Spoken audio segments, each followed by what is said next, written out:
Falcon fans, Falcon fans, Falcon fans, and of course, Berto from 95 North Falcons Talk Show, JR from Pound for Pound. Let's get it. Are we serious? Falcon fans, hit that like, share, and subscribe button. Good morning. Rise up to all of you. Breakfast with One Time for the Fan. Terry, Falcon fans talking Falcons football on a Falcons Friday. We're joined by two special guests here. Berto, 95 North Falcons Talk Show. JR from Pound for Pound. Both of them have been on this podcast before, so they know what to do. They know how to they know how to take over the show. So hopefully we can get out of here in an hour, Terry. Hopefully we can get out of here in an hour. We told Bryce Lewis the other night, we said, don't worry, bro. It'll probably be about 30, 45 minutes. Hour and a half, we're still talking Falcons and Hawks. Even after the podcast, Terry, almost another hour talking with Bryce offline about the Hawks and NBA. It wasn't. When you have Terry, we could have almost went to 12 o'clock talking Falcons football and Hawks with Bryce, man. We really could have. He knows his stuff. Big shout out to Bryce Lewis, too, as well. We're going to get him back on the podcast. But guess what? Berto is here. JR is here. We want to make sure they are comfortable on One Time for the Fan. Berto, everything okay over there in Falcon Celtic world, apparently, right? You know, everything is good over here. Well, hopefully we can mimic the same thing and bring a chip to Atlanta via the Falcons. I know Boston got one, and that's just been an eyesore for a lot of people. But hey, listen, it is what it is, right? So, but all is good, man. All is good. Somebody talking lose any more points, and I mean, and on the podcast, but they're talking about a team that I don't like. I just don't understand it. Terry, how do we do this morning, Terry? Why do we do this morning? I think we just got to grin and bear it, Jack. You know, we just got to get through and, really not worry about those. I'm sorry. Really get past, certain things. Hey, you know what? In all seriousness, Berto's a good dude, man. Yeah. And I'm not 100%. Happy for the Celtics, but I'm happy for him. Let's take away the NBA talk from Hawks Celtics. Berto is a good dude, man. He can talk sports with you, or he can get away from sports. He can talk music with you. He can talk life with you. Oh, yeah. Absolutely. Hopefully, we can get Berto on the golf course. We can talk golf later on this year. You never know. I'm trying to get all Falcons on the golf course. JR, I got to get you on the golf course, too. How you doing this morning, sir? Oh, I'm doing pretty good. About the only good I'm going to be on a golf course is driving a cart, so. Hey, a man of honesty. Hey, I'm just all I'm trying to say is that there's a lot of things I do well. Golf ain't one of them. So there's my friend says it. There's two type of players when you play golf: those on the tour and those not on the tour. I would be the one that's not on the tour. So even if you're not good at golf, starting off, it is kind of rough in the beginning. But Shady Country nephew, who's the number 2-3 ranked safety in the country. Is that the one he's been touring around with? Oh my gosh, he was out there playing golf yesterday, man. I was watching him for the third time playing golf in his career, and I'm watching him hit the ball, and I'm like, this kid is going to be nasty in about 5 years playing golf. Because he has a form where you're looking at him play, and it's like, bro, when was the last time you played? He was like 6 months ago. His chip shots, his putting, even driving. He doesn't even have like the right steps to start playing golf as a professional, or as an amateur. He's just out there holding the club and swinging it, but he's learning the game better now. So I hope everybody does get a chance to crank golf up one time. T. Will, how's everything going for you this morning? Everything is going great, sir. No complaints. Glad to be with our distinguished guest this morning. And hey, man, looking to talk some Falcons football and getting into it. Hey. This is great. Wednesday evening, we had Bryce Lewis on with us talking Falcons, talking some Hawks. Today, we have JR from Pound for Pound, Berto from 95 North, Falcons Talk Show. Next week, we have Daniel Flick joining us, too, as well. This is going to be great as we line up for the Thou Wow. I think we're less than 60 subscribers away from the Thou Wow, as Terry would like to say. 1,000 subscribers is on the mark for us right here. Big shot on the mark too as well, but it's on the mark for us about getting down to 1,000 subscribers and then passing that point and going on to 1 million subscribers. You got to start somewhere, right, Berto? Absolutely, you got to, man. Started from the bottom that we hear. That's how it is. Berto, how was you feel when you first started? When you first hit 1,000 subscribers? How was that feeling? Oh man, it was overwhelming. I didn't really feel like I would experience all of that in such short time. So it was a lot for me to take in. I was just the up and coming guy or the youngster in the game, so to say, and then just it just gained traction so quick. So when I got that first 1,000, I was like, oh my god, I'm here already. I envisioned getting to 1,000 like later down the line, man. Like later on, I didn't think I was going to get to 1,000 subscriptions as quick as I did, man. But when I did, it was awesome. It was shouted out everybody that helped. I know you guys were part of that, JR and all that. T Will, you wasn't in the game yet, but of course you would have been mentioned in that. But no, man, it was cool, man. It was cool. It was a lot of support. So I'm looking forward to when you guys get to that 1K and just see the outpour of support and cries for you guys, because you guys definitely deserve to be at that plateau soon, man. We appreciate it. T Will's next. He's 994 subscribers away from 1,000. T Will, you're almost there, man. We're gonna work on T Will's page too. We're gonna make sure all the content creators can see what T Will got going on, because he talks Braves, Terry talks Hawks, Terry talks Falcons over there on his channel too as well. Berto, for those in the chat, where can we find you on social media? Oh, well, you find me on YouTube, 95 North Falcons Talk Show, and then you could find me on Twitter under RI Falcons. Main two platforms that I do my thing. You can also find me on Bleacher Report, as I am also a Bleacher Report content creator for these Atlanta Falcons. I'll be on next Friday with an exciting assignment, building an all-time Falcons offense and defense. So, folks, if you got a minute or two, man, please come and check me out on Bleacher Report. I'll be on there at 11 o'clock in the morning, man. So once one time is done, go on out with the Bleacher Report and support your boy one time. And let's run up those likes and those fires, man. Hey, this is what it's about here, Falcon fans in the chat. Falcon fans talking Falcons football on the Falcons Friday. JR, you do so well over there, pound for pound. You've also passed 1,000 subscribers. How was that feeling when you hit that mark? To me, it was an amazing thing of thinking that there was 1,000 folks out there that wanted to listen to me ramble about the Falcons. And then it kept growing after that, and it was always just amazing. It still is, like the fact that people will show up on a weekly basis to listen to us give our opinion about the Falcons. It's it's a humbling experience, and it's one that is one of my prouder moments in my life, I guess you could say. It's 100%. This is great. You can catch Berto on his channels too as well, and behind the Celtics bench at a game too as well. JR, where can we find you on social media for those in the chat? Oh, we're gonna crank it up today. We're gonna crank it. I picked the right day. Hold on, we're gonna crank it up today. Man, already. We ain't even hit 10 o'clock in the morning. Come on now. Come on now, man. Come on, What? Jack. Come on, Jack. I thought we all on vacation. Everybody got work today. Who got to work today? I ain't got no work, but I'm just saying. I got some damn coffee. I got a Mountain Dew. Mountain Dew, tough, man. I got some caffeine. I don't know about that. Where can we find you on social media? Because I know some people here in the chat want to know more about you. You can follow me on Twitter at Grim1128. That's GRIMM 1128, and then generally every Tuesday 7 p.m. on YouTube at Pound for Pound ATL. So that's P for P ATL on YouTube. We've had a little bit of a break with it being the dead period, but probably going to try to get cranked back up this coming Tuesday. So hope to see y'all there. Hey, look, Falcon fans, you know how it is with the chat. And I think we have a lot of people here this morning. Good morning to you all. Our West Coast crew. I don't even know if the sun is up, JR, on the West Coast yet. But the West Coast crew, Falcon fans, is in here too as well. So that's good stuff. When you can get folks in other time zones to meet you on a channel, that's good stuff. That is good stuff. We're about a couple minutes away from talking Falcons football here. We want to just try to get through the chat. Berto, you have a lot of Falcon fans here in the chat that know about 95 North. JR, you have a lot of Falcon fans here in the chat that know about Pound for Pound.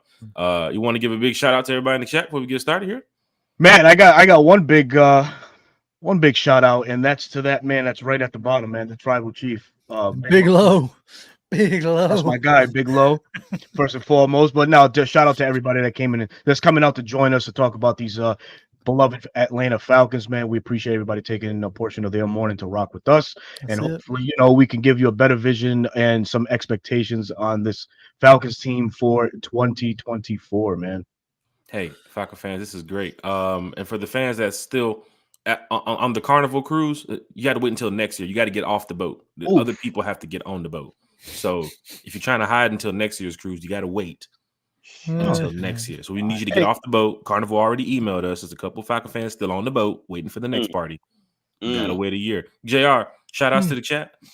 Oh yeah, for sure, for sure. Of the fact that I was sitting there looking at Jonte says the sun up has been up since 5:30, Jack. And like I said, anytime folks want to roll up and talk with us, I think that's an amazing thing. Seeing some familiar names and seeing names that I don't normally see. So that's fun and interesting. Hey, there's a lot of Falcon fans here from Facebook too. If you're on Facebook watching any of the podcasters here, head over to YouTube, hit the like, share, and subscribe button for everybody's channel. Because some of us are pushing to 10K, some of us are pushing to 1K, some of us are pushing to 1 million, right? So let's all get there together. Falcon fans, we have a lot to talk about this morning. JR, what's up? Can we do our trivia? Can we do our trivia? What's up? You got some trivia for me? What you got? Is Deshaun here? I dropped it in there. No, I dropped it. Wait. You're the new Deshaun now in the chat, T. Is that what's going on? Because Deshaun apparently must be asleep. Because we know he tries to stump us with his questions. I'm here in his absence. I'm Deshaun Light, but I just wanted the we have a tradition here, so I wanted that to go on. So I will definitely get to that question. Terry, tell everybody where can they find you on social media, because For My ATL Sports is starting to pick up now too as well. Just a little bit, and I appreciate that. I actually have. I'm 984 away. Give me my propers. It's a whole 16. Let's go. Thank you. I remember when I was there. It's a whole 16. That's what's up. Yep. 16, man. What do they say? 16 tracks. 16. You know what I mean? Hey, I'm just saying. No, I'm kidding. I'm kidding. I know I can be found at For My ATL Sports 1 on YouTube. And hey, man, every day is a new journey, and just out here trying to create some content, trying to create good, positive content. Informative, and have a little fun, man. That's all we're doing. But you're talking Hawks, you're talking basketball, you're doing a lot, man. Hey Jack, what can I ask one thing? You mentioned you just put that cup up and it said fan, right? If I'm not mistaken. The Rise Up Tour. Any updates that you may wanna clue us in, man? Seeing as you are one of the head and founding members of the Rise Up Tour, is there anything exciting that you can share with us? Any new updates that are coming up? Yeah, Rise Up Tour fan club. We just got off our cruise to the Bahamas. We had over 125 Falcon fans on the cruise. That's awesome. We brought Freddie the Falcon out on the cruise. Yes, Freddie the Falcon pulled up on the Carnival cruise ship and had the boat lit from the moment he got on the cruise. That's what's up. You talking about Falcon fans asking for pictures and videos and autographs and that type of thing, because we're diehard Atlanta Falcon fans, and there goes our mascot. But then other NFL fan bases like, hey, that's the Falcons mascot over there. What is he doing on the boat? So then even for them coming over there and the attention for Freddie, but the fans, Berto, I keep telling you this while we do the Rise of Tour fan club. People are having a good time in the off season, and we're trying to do the best we can to provide that experience. Then for the away games this year, the host hotels that we have set up, Tampa, Washington, Vegas, Minnesota. We just dropped the link from Minnesota host hotel. You can actually see Washington's host hotel, Berto, from the email. Yeah, it's like $225 a night at the hotel. We get it for $105 a night. So we already have over 30 rooms booked. Berto, I know you'll be in Washington too. Yes, the train ride to New Orleans, 60 seats. Going down on the train ride to New Orleans is sold out. Pastor Troy is on the train, so it's like going down in a major way when I talk about what we do for the fans and why we do it for the fans. But the cruise, the second annual Sun and Fun cruise, is next year. We have almost 25 rooms booked on that cruise. Of course, it's a year to pay it off. So bus trips to Carolina, tailgate in Carolina, bus trip to Tampa. What else do you want to know? Meet and greets, parties. We're on the right path, Berto. And it's because of fans like you, because of fans like JR. You guys love the Falcons. You guys love to travel too. So this is what we do it for, man. That's what we do it for. That's awesome, man. That's awesome. Falcon fans in the chat, hit that like, share, and subscribe button. T-Will. Yes, sir. Can y'all guess this song and the artist? Yes, the rhythm, the rebel without a pause. I'm lowering my level. The hard rhymer. We have never been. I'm in. T-Will, if you're coming over here with some EPMD, Eric Sermon, KRS-One raps, a lot of people probably won't get it here in the chat. It's not either one of those. Berto? It's a special ed. It sounds like some up No. north type stuff. Yes, I'm the No. Here we rhythm. go. Rebel without the pause. It is up north. It is up north. It is It's up It is. north. Yeah. I'm gonna go with Eric Sherman. No. the first bar. Yes, the rhythm. The rebel without a pause. That's definitely somebody back in like 90s, 80s, right? Like you can't go with Has to be 80s. can't be DMX with that. I'm thinking, damn, I'm gonna throw this one out. Method Man. Nope. I feel like we should have the Jeopardy music on. But Oh, so guesses you in want the me to, chat here. Guesses on the panel for Terry gives us the answer. Berto, I have no clue. You got me. I'll let me see. I'll give it one another hack. who's the one that did the song? Doom doom doom doom doom doom doom. That was can I Special give Ed, you a wasn't hint? it? Yeah, That's- that was EPMD. No, that was special ed. That was special ed. Was that special ed? I'm Yeah, thinking that's okay. along the lines of there. That's man. what I was thinking too. I was like, man, that sounds like special ed, Let man. me give you the stanza as it's performed. Yes, the rhythm, the rebel. Without a pause, I'm lowering my level. The hard rhymer, where you never been, I'm in. You want styling? You know it's time again. And I'll That stop ain't it. LL Cool J. I can tell you that right No, now. hell no. That's Nah, definitely That's not him. Nah. Mm-mm. Terry, who you Yeah, got? Pound for pound got it. before Terry gives us the answer. You got an Yeah, answer? got it. Oh no, that's out of my. It would have to be Dirty South rap before I would even get close So oh man, Deshaun stumps us with a lot of Eminem Midwest rap. I might Terry's here get some throwing out- Eminem, but like no, it's like Luda and Little John, and that's where I'm at. For the next couple of rounds here on One Time for the Fan, next couple of podcasts, for those that want to stomp us with the music trivia, let's get some dirty South Yeah, rappers. let's for the open it next up. There it Yeah. is. I need to DA get my ranking back up. I've been losing the past couple of weeks, and it's because of rhymes like these. yeah. Terry, who is this? Terry, DA Public got it. Enemy. Public Enemy. Yeah, he got it. Public It's Enemy. Rebel Without Yep. a Pause. The name of the song is Rebel Without a Pause. My boy DA's in the chat. Yeah. Met DA a couple years ago when we first started Let's the Rise go. Up Tour fan club in Cleveland. When we first had our first party, and I also saw DA last year in Tennessee. And he's just a diehard Atlanta Falcon fan. It's good to have fans like DA here in the chat. But guess what, Falcon fans? We got a lot to talk about. So let's go ahead and get straight to it. Yep. Berto, Let's hit it. Falcons have a ranking that we need to look at. I'm going to go ahead and drop this banner across off the screen as we turn to U Stadium here.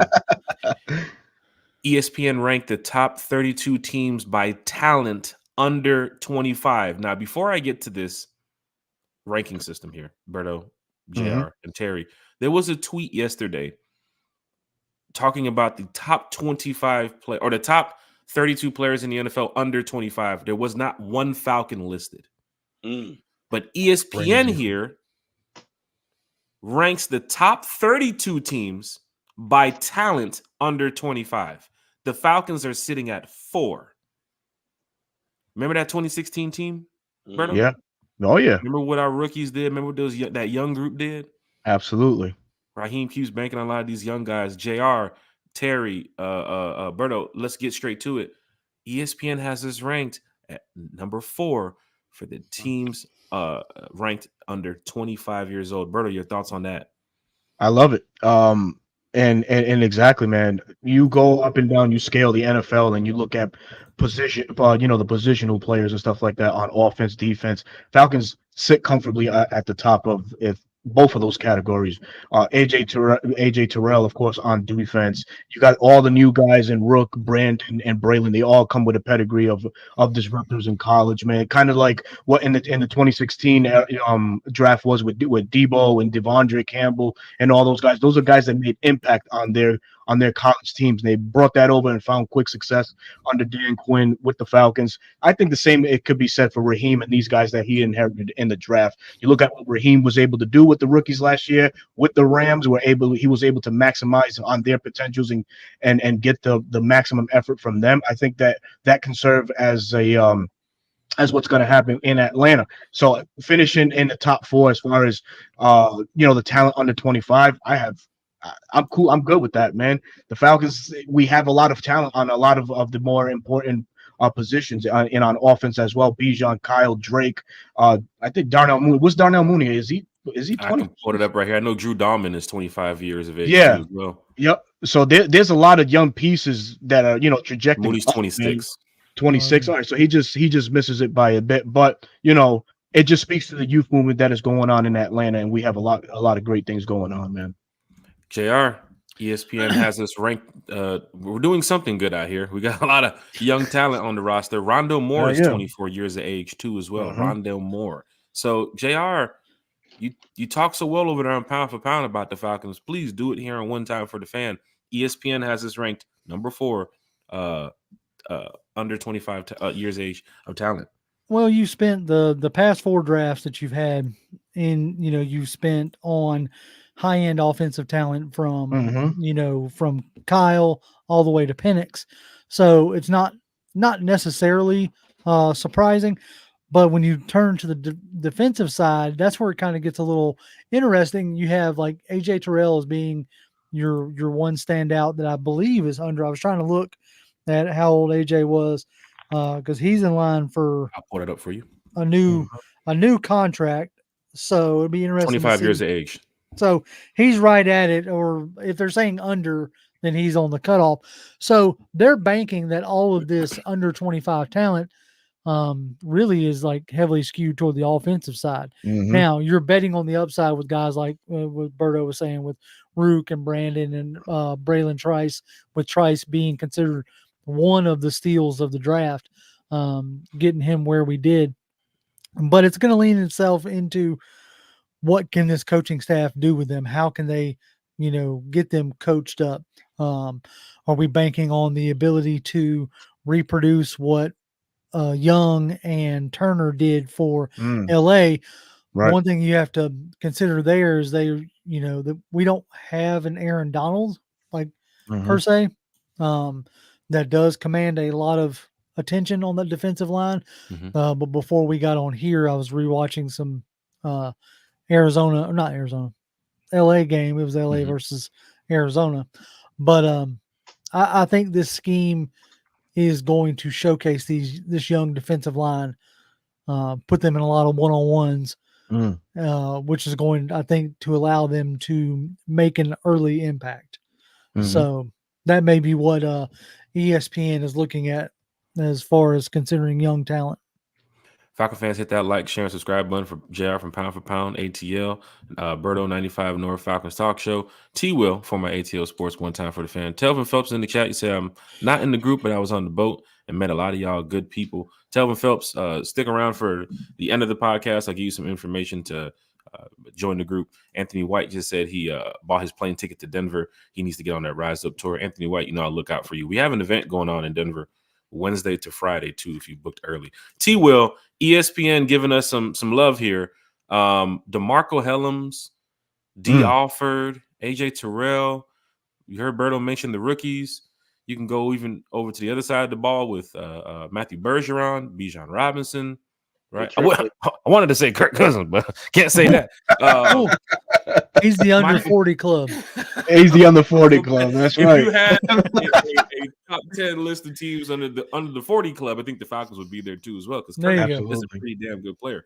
But T Will, ESPN's giving us some more hope, man. We talked about the rankings of the offensive line the other day. We talk about the impact this defense can have, the draft that we went through. But now ESPN is saying that we are one of the top 5 teams in the NFL with talent under 25. T Will, you do so good with words, man. Please take us away. Well, I think they're just confirming it. It's funny that we didn't have one guy on the list that you talked to for one single player at the age of, Mhm. 25, but we're Mhm. top I'll pull 4. that tweet up too as well while you're talking about this because it was funny how we didn't have a player under 25 in Next that in line, category, but right? ESPN reports That that we was have that. from Yeah. that was from the 33rd team. The Yeah. tweet, the 33rd team, as far as um the players, the under 25 players. Mhm. Yeah, that doesn't track with me. That doesn't align, but whatever. Hey, people see what they want to see, and that's fine. I'm glad that they're acknowledging it. This is a truly talented team. Micah, Panay, I don't saw yeah, whatever. CeeDee Lamb. Let me see who's 6.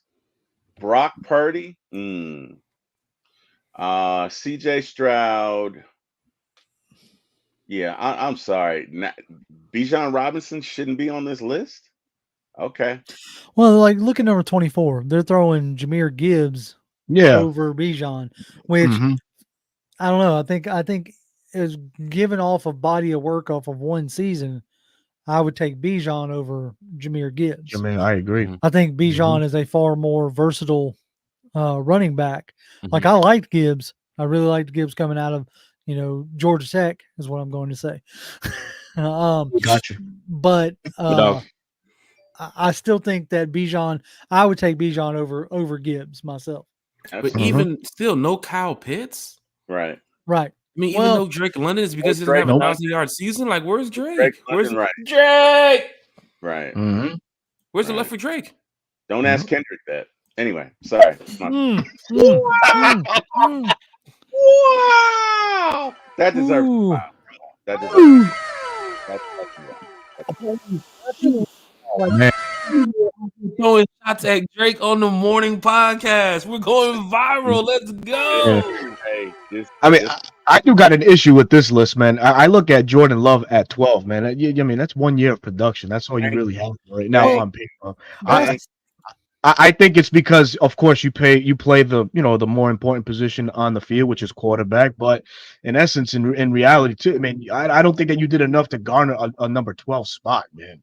So that's one asterisk right there for me, man. To me, I think this list tends to favor more of the team versus the player, maybe outside of Patrick True. Yeah. Surtain. yes. Yeah. But because if we're talking about Gibbs in general, like hmm he only rushed for 945 and received for 316 with one receiving touchdown. Yeah. And Robinson, I think, He received for almost far accounted more. for yep. He almost accounted for So almost 1,400 yards for all purpose yards. Yeah, Far Jameer more than Gibbs, what Gibbs. 182 attempts, 945 yards, 10 touchdowns. hmm mhm. Well, so Fair?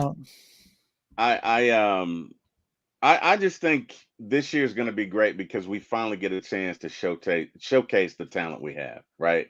The triplets, and when I say the triplets, I'm referring to Bijan, Kyle, and Drake. I think this is going to be a great year for them because they finally have someone that can get the ball to them. They yeah, have one because you got to look at it. It's not just that we didn't score a lot of points last year, and I'm not criticizing anyone, but I got to be honest, there were a lot of guys open, right? hmm But if your guy sitting in that seat can't see that, right? If your guy can't decipher, okay, we're in cover two, so I can either go to the middle or I can drop it behind the cornerback in front of the safety. If your guy can't read certain coverages, it's not going to matter. And I think for the Yeah. first time, specifically in Bijan and Drake's career, they have someone that can get them the ball. And I hmm think to JR's point, that first list or previous list that we were looking at, you got to look at the teams, right? Because that's what it looks like they did. They took all of the either big market teams or the teams that were doing well and said, okay, we're going to do from this list. Because I'd take Bijan over a lot of folks on that list. But either oh way, yeah, I'm glad somebody noticed it. I think it is a Yeah. harbinger of things to come. I'm excited about it. And like I say, and I've been saying, I think this is a 12-win team, and this team could surprise some folks, Yeah. primarily T-Will, because they have so much talent. Go ahead. T-Will, looking at this list, does ESPN have it right? I mean, it's fair. You know, If you would have saw the Falcons at like 23, 24, what would you say about that? hell no. I mean, absolutely Uh-uh.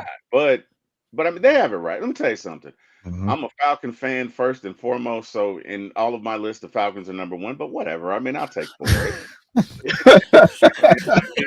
oh I man. acknowledge, I mean, whatever. But yeah, I mean, it's fair. The Texans are a good team.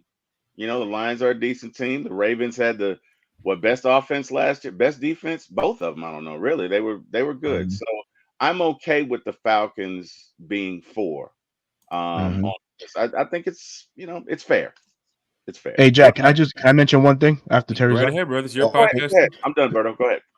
so one thing that I'm most excited to see and it's the spacing concept that Zach Robinson's going to bring over to the Falcons. You know, last year, even Jr. You've seen this a bunch of times. I think we all have. You know, just the concept, the route concepts, and how bunched up and congested certain areas were on one side of the field versus the other. You know, with Zach, I think we're not going to see any of those things unless it's like absolutely necessary. And then what we saw with the Rams last year, Puka Nakua, and when he was available, Cooper Cup, you know, how Zach put them, both of those guys, in favorable matchups and in situations where he knows that his receiver is going to beat that cornerback. It didn't matter who was lined up. It could have been Jalen Ramsey, Sauce Gardner, Patrick Surtain. It didn't matter. So Zach Robinson's scheme is very favorable to what we have on our roster right now. So the triplets, like you mentioned, Bijan, Pitts, and London, I think these guys are gonna excel more than what than we ever anticipated, man. Because this is gonna be a really, I feel like it could turn into one of these pick your poison styles offense once everything gets gelled and rolling at the at the same time, man. So I just don't. I think sometimes people forget that we had the triplets here, but it was the play caller that just didn't know how to fully utilize these guys to their strength. Now we get a guy that has been in understudy to one of the gurus out there in Sean McVay. He's going to bring that element of excitement to Atlanta, and spacing was one of the things that they excelled at. Man, you've seen a lot of separation, a lot of if it's 3, an 4, 5 wide receiver type looks too. absolutely. Bringing on defenses to second, third, and fourth string cornerbacks. You got to go down the line on depth when you talk about getting the ball down the field with some of these air raid offenses. So you're definitely right about that, Berto. Also, JR said he was watching the Rams Cardinals game the other day.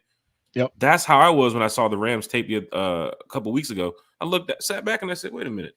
The Rams are playing on NFL Network? And no, it's an old game, but I'm sitting there thinking, Zach Robinson and Raheem is on that staff. Yeah. Let me just sit back and watch this game. Yeah, no, yeah. I didn't watch too much of Rams games. Yep. But I know Matthew Stafford is somewhat like Kirk Cousins too as well as a pocket passing quarterback. So I know how they want to get the ball down the field, how they also develop Puka, and then you're also looking at Casey Washington like, what can we do with Casey this year? How they use their slot receivers, how to use their number one. How can Drake London be like XYZ? So it was great to see that. But yeah, Berto, great take on that, man. Great take on that. I was going to add another little tidbit too, and it's the pre-snap motion. The pre-snap motion is going to come back in full effect in Atlanta. Something that we've seen, kind of go to die. You've been talking to that Steve Weiss again, haven't you? You've been talking to that Steve Weiss, haven't you? No, man, no. Just the little information, just looking and stuff like that, man. You look at the top offenses in this league, and all of them, they live and die by the pre-snap, motion. Want to see what defenses are throwing at them so they can make those last second changes, man. It's Miami, Frisco, the Rams is in third, Kansas City, Green Bay. All of those teams, and Detroit. But the latter of those teams all have one thing in common. They all come from that McVay tree. McDaniel, LaFleur, even Zach Robinson now with Atlanta, Shanahan himself, or I'm sorry, the Shanahan tree. So I mean, I'm excited for this offense. I'm expecting this offense to explode. So technically, Zach Robinson would be your rookie coordinator in this new scheme, right? Because I mean, Sean McVay's been doing it for a while, and you got Shanahan's been doing it for a while, and the LaFleur guy's been doing it for a while. Here comes Zach Robinson's first time as a play caller. So now he gets the chance to be a part of the family. I guess that's the play calling, the Shanahan play calling family. I guess that's what it is. Well, he would fall under that the McVay tree. The McVay tree. So you have like under the McVay tree, you have Taylor out there with the Bengals. Zach Taylor. Zach Taylor. I don't know why I wanted to say Scott Taylor. Zach Taylor from the Bengals. You have Zach Robinson here in Atlanta. You have Little Fleurs. Yeah, the LaFleurs. One of the LaFleurs, I mix them up because one of them is more of the Shanahan, and then the other one, the one that's in Green Bay, spent more time under McVay. Because when you had the Shanahan, the Mike Shanahan tree, which produced Kyle and Sean, and then from that you have like the McVay split is where you got one of the LaFleurs. The other LaFleur that was up in with the Jets was the other, and then Slowick is from the Shanahan split.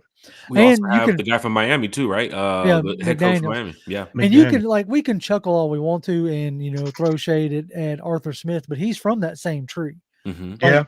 like when you watch the Falcons this year, formationally, stylistically, it's not going to look that different. Now, it's where Arthur was more bent on running the ball. Mm-hmm. His background being O-line and tight end. So he had more of a bend to run the ball. Zach Robinson being a quarterback and coming more heavily from the McVay tree is going to have more of a slant to pass the ball. But formationally, it's going to look very similar because you don't pay Charlie Mortensen, not as in Morton, Charlie Morton. Yeah. Morton. Mm-hmm. So you don't pay Tight him end. Mm-hmm. 20 something $million for 3 years and not put him on the field with Pitts. Mm-hmm. Mm-hmm. So the one thing to keep in mind when McVay first got to LA, he had designs and thought processes of being a 2 tight end team. Mm-hmm. It didn't work out that way for him. His roster didn't lend itself that way. But what they ended up doing was doing a lot of 12 personnel stuff out of 11 personnel formations. Mm-hmm. When you watch Cooper Kupp and Puka Nacua, they block like tight ends. They do. Okay. Yeah. So they do a lot of, 12 and 13 personnel type things out of 11 personnel type formations. I think we're going to have a reverse here. You're going to do a lot of 11 personnel things out of 12 personnel formations because of the talent and the versatility of Kyle Pitts. Yeah. So that's just like my thought on how that's going to go. Like the motions, the condensed formations, all that kind of stuff is bread and butter for McVay, Shanahan, and was things that we did under Arthur Smith. He was just more bent on running the ball versus throwing the ball. Mm-hmm. He was doing all Seems his to be the stuff. trust in too as well. Tried to. Well, look, that was his downfall at the end of the day. Had he had a Kirk Cousins, he'd probably still It'd be a be the different coach. story. Yeah. Right. So at the end of the day, that was his biggest mistake, was trusting Mariota and Desmond Ridder. Like at the end of the day, that was his biggest fault. Falcon fans, hit that like, share, and subscribe button for JR for pound. That's why, Terry, I told you we're gonna try to get up out of here in an hour, but I know it's not gonna work. When you got intelligent brothers like JR and Berto who know Falcons football, that's what you get. You get answers like what JR just said, because we can pick off what JR said about that coaching tree. A lot of those coaches were here in Atlanta. Oh yeah. Yeah. Okay. I think there was the 2016, Washington picture that everybody keeps sharing around where it has like all the coaches on that Washington staff. Put that 2016 Falcons picture up. Yeah, exactly. Come on, Falcon fans, like Raheem now has to go and build his own coaching staff, but he has to look and see what he's worked with in the past and say, how can I get Zach Robinson to that level? Right? Raheem continues to mention those same coaches in every pretty much every press conference. He still gives love to McVay. He still gives love to Shanahan. He still gives love to a lot of these guys that he learned from.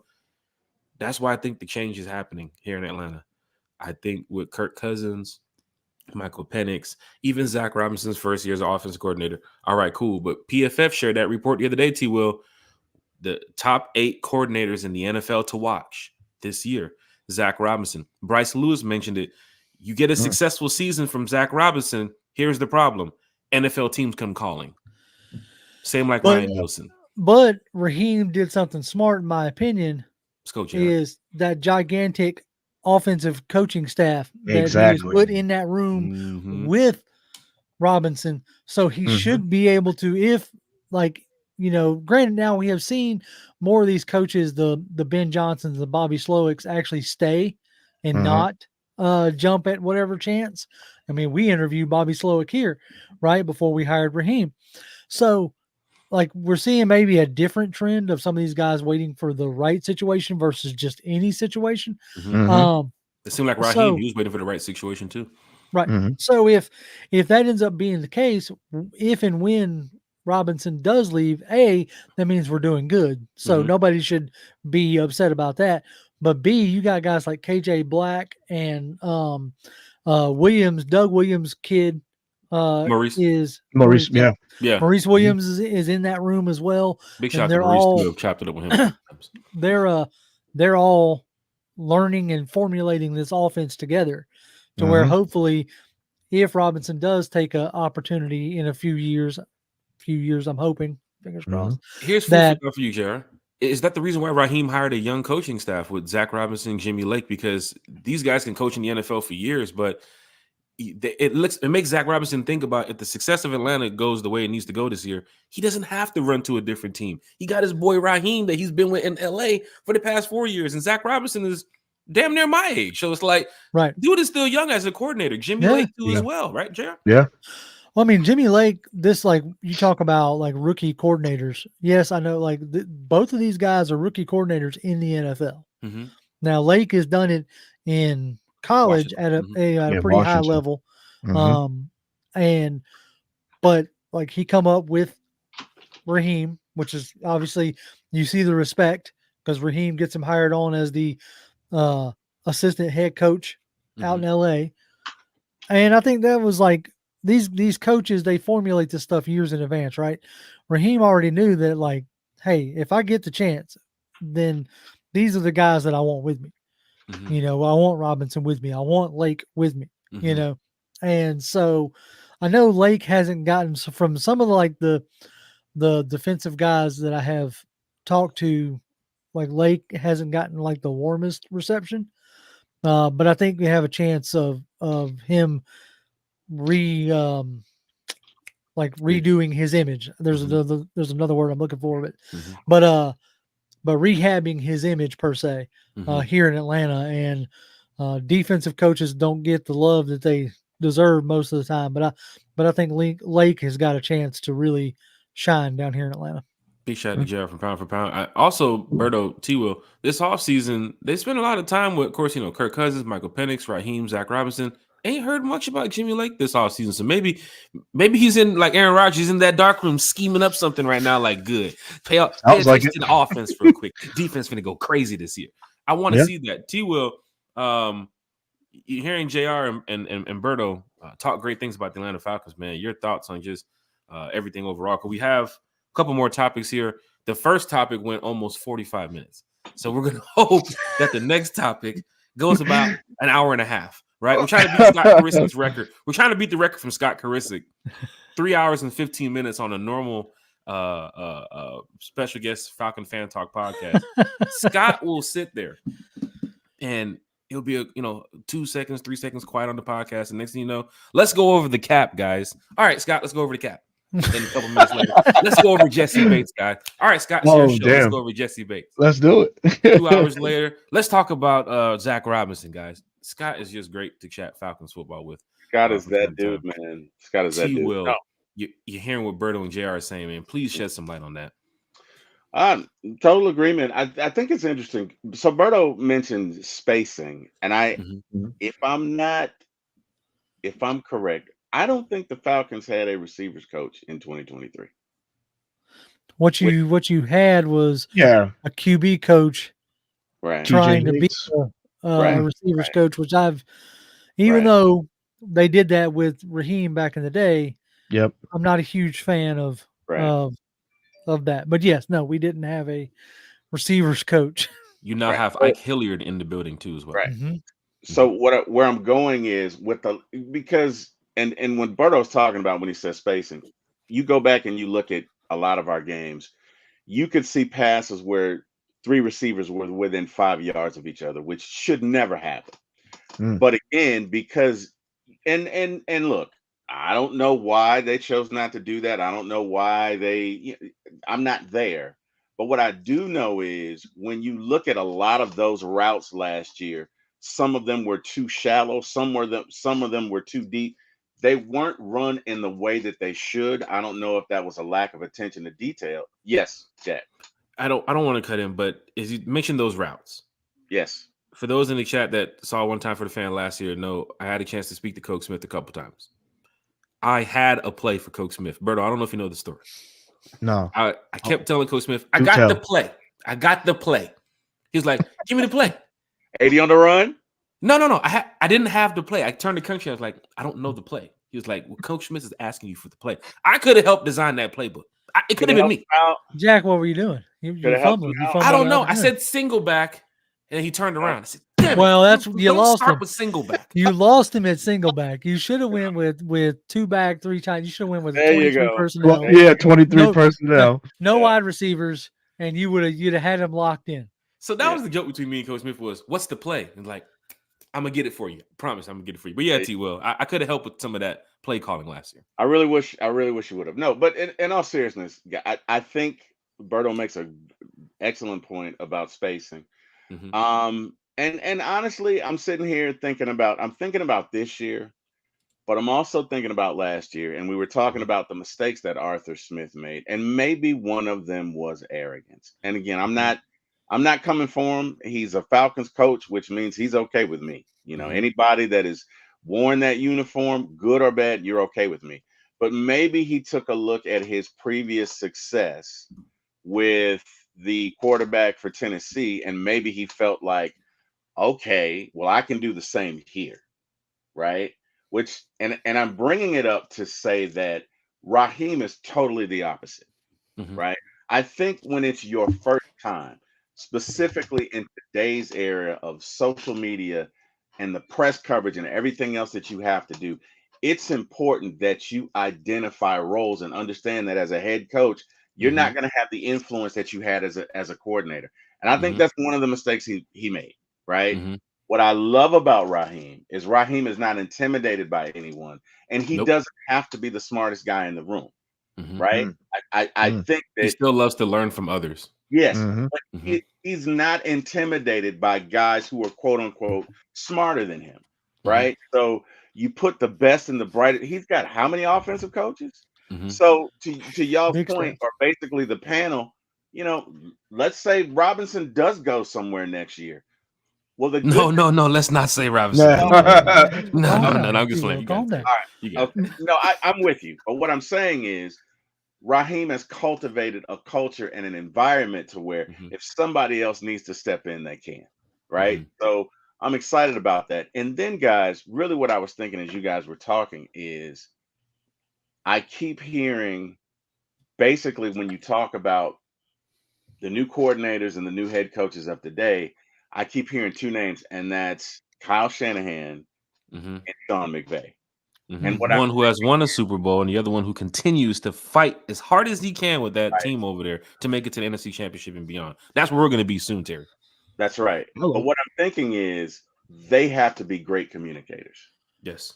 right? They have to be, because it's, you know what I mean? Bill Parcells was a great coach. I think the only guy, to my knowledge, that ever really took it anywhere from his tree was Bill Belichick, right? Bill Walsh, great communicator. There are at least 10, 20 coaches that have come from their tree, but there are a lot of coaches to where it just dies on the line. So what I'm looking at is, in order to establish a system, in order to create something like that, you have to be a dynamic communicator.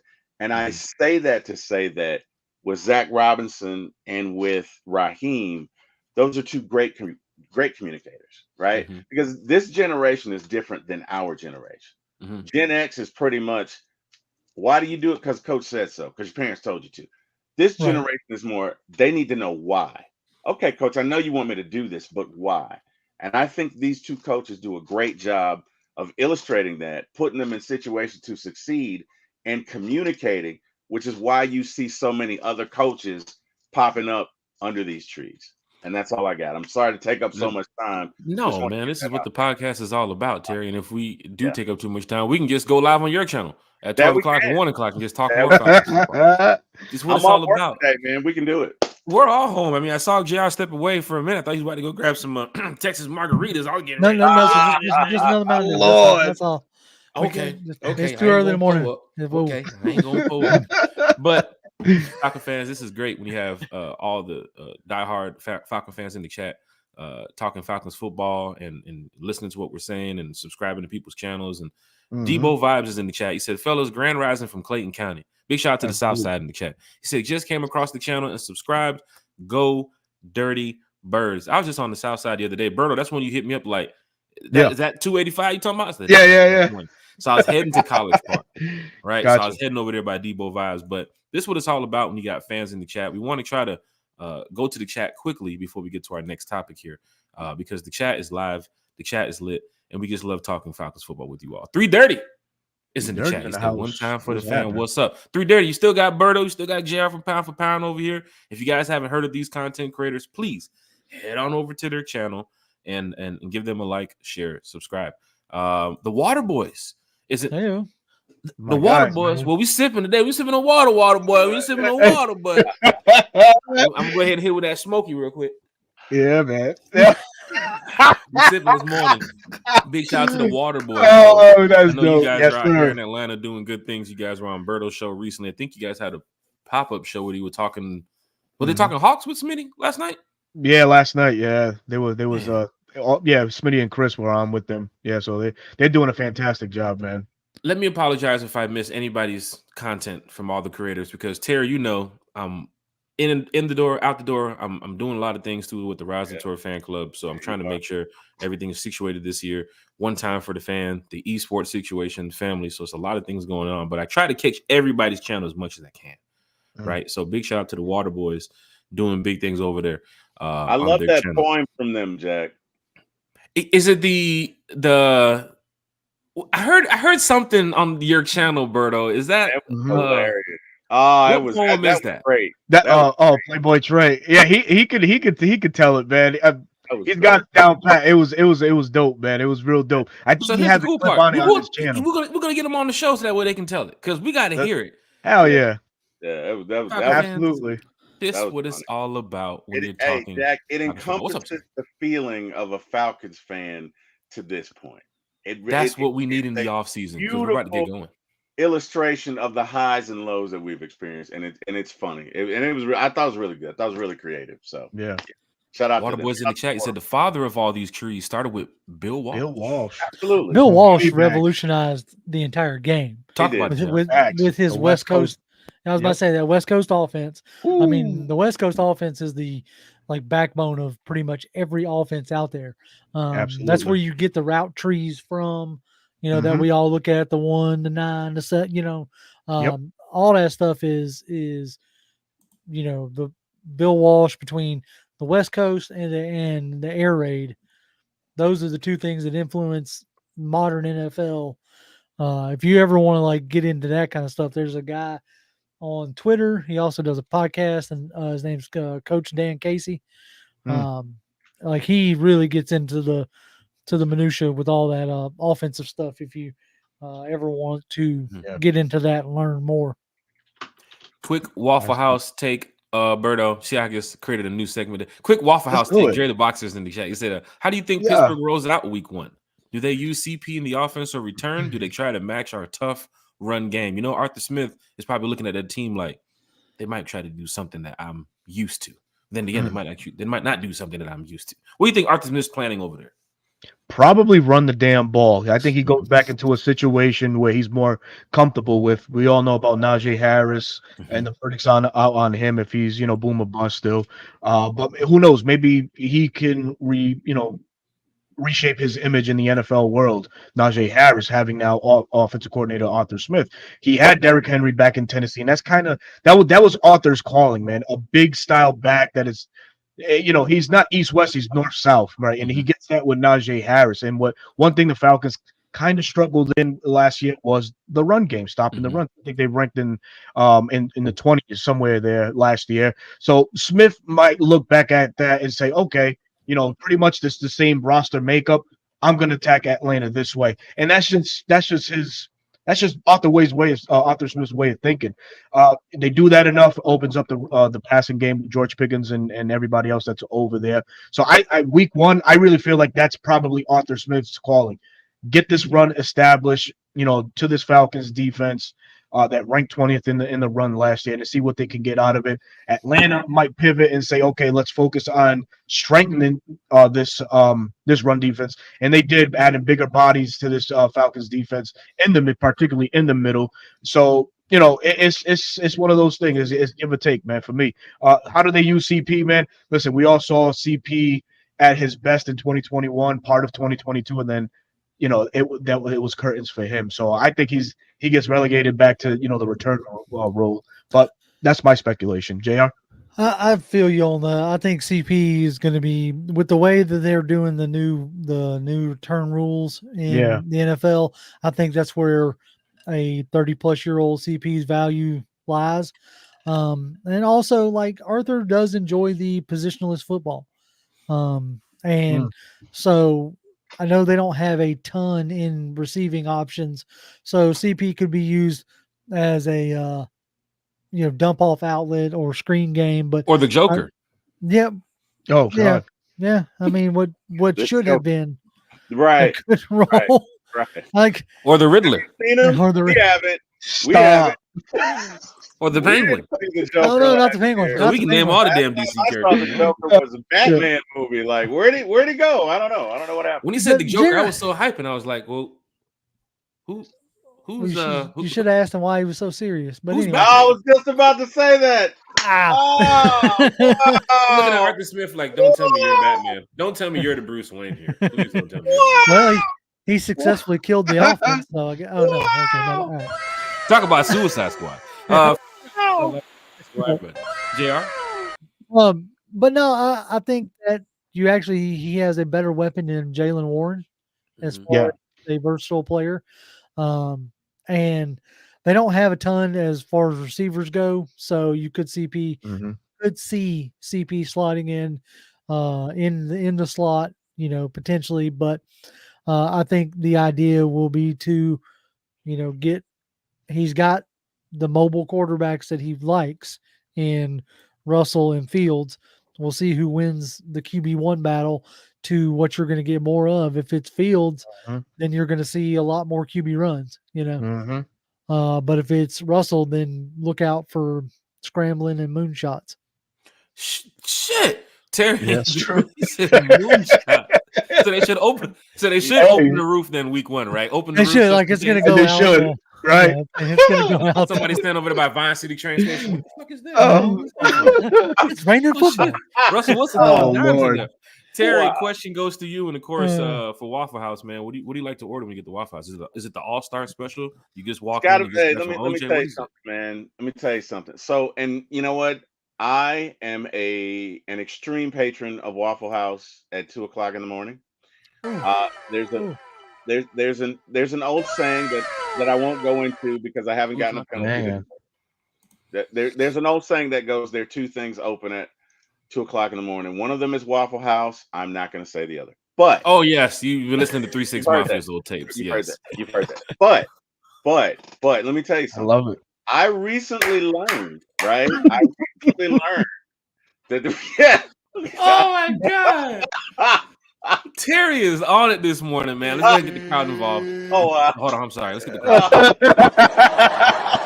Oh, Crowd wow. involved. Crowd loves it. Crowd loves it. Okay. Terry. No, in all seriousness, so I love me some All-Star Special, man, but I didn't know that they had ham sandwiches, right? So my wife and my brother-in-law and my sister-in-law were all telling me, like, yeah, you could go there and get a ham sandwich. I was like, I didn't know they made ham sandwiches. And they do pork chops. I didn't know they did pork chops. Right? Woo! Terry, you can Pork go straight chops to the menu and sandwiches. say, you don't even look at the menu. All-Star Special. I didn't know they did pork chops. So when I go, I typically have an All-Star Special with eggs, with jalapeno peppers, fried, no cheese. Scrambled eggs with cheese? Scrambled eggs with cheese? No cheese. No cheese doesn't like cheese does not like me, right? Oh boy. I'm 53. Cheese does not like me. Do they at least put salt on the eggs? Yes, yeah, definitely salt. But eggs, Them dry scrambled ass eggs, eggs. Terry, what the gotta hell have is it, man. going on Scrambled over there? eggs with peppers, grits, raisin There we go. toast, bacon, and a waffle. You sound like you ordered in Rhode Island. That's not Oh, Rhode Island Waffle House. Oh, He didn't put no cheese in the grits. He didn't put no cheese in the Jalapenos and eggs. peppers Man. and- You might as well be putting sugar in Rhode the Island. grits. Hey, bro. Wait, I'm over there, Cal. What you doing, Cal? Wow. what do I owe this slander? Yeah. You put You the might as well plate just in order it. some cream of wheat, man. Wow, man. You guys are not gonna de-southern me, sir. I can see Terry right there. Hey, Oh Terry, man, we can start with the raisin you said toast. shaken, Who not does stirred. Is that? that Terry? I am from the South and proud of it. You are not gonna do Yeah, that. you are definitely from the South, but No, man, bro, that I was- order If I you, was if you, at I'm, I was at Waffle House yesterday morning, my friend. Yeah, you gotta Amen. go. That's it. Amen. Well, like, you Amen. can't not have waffle. I see you got some slander going on in the chat. So Jonte's over here talking about he likes Huddle House better. What? Wow. whoa. Send the What? link. Send the link to John. Wow. We gotta get him on the chat That's right now. like Give him the Oh, link that's quickly. Huddle House. Huddle that's House. like, What? hey, Oh shit. hey, when the I thought when Desmond I, Ritter left, he was gonna. Nah, never mind. hey, Oh. what? I'm gonna go there. I ain't Jack, gonna- question. What's What up? was that other device that was the competition for the iPod when it first came out? Zoom, man. The Zoom, Zoom. right? Like, Huddle House is the Zoom of all night breakfast spots.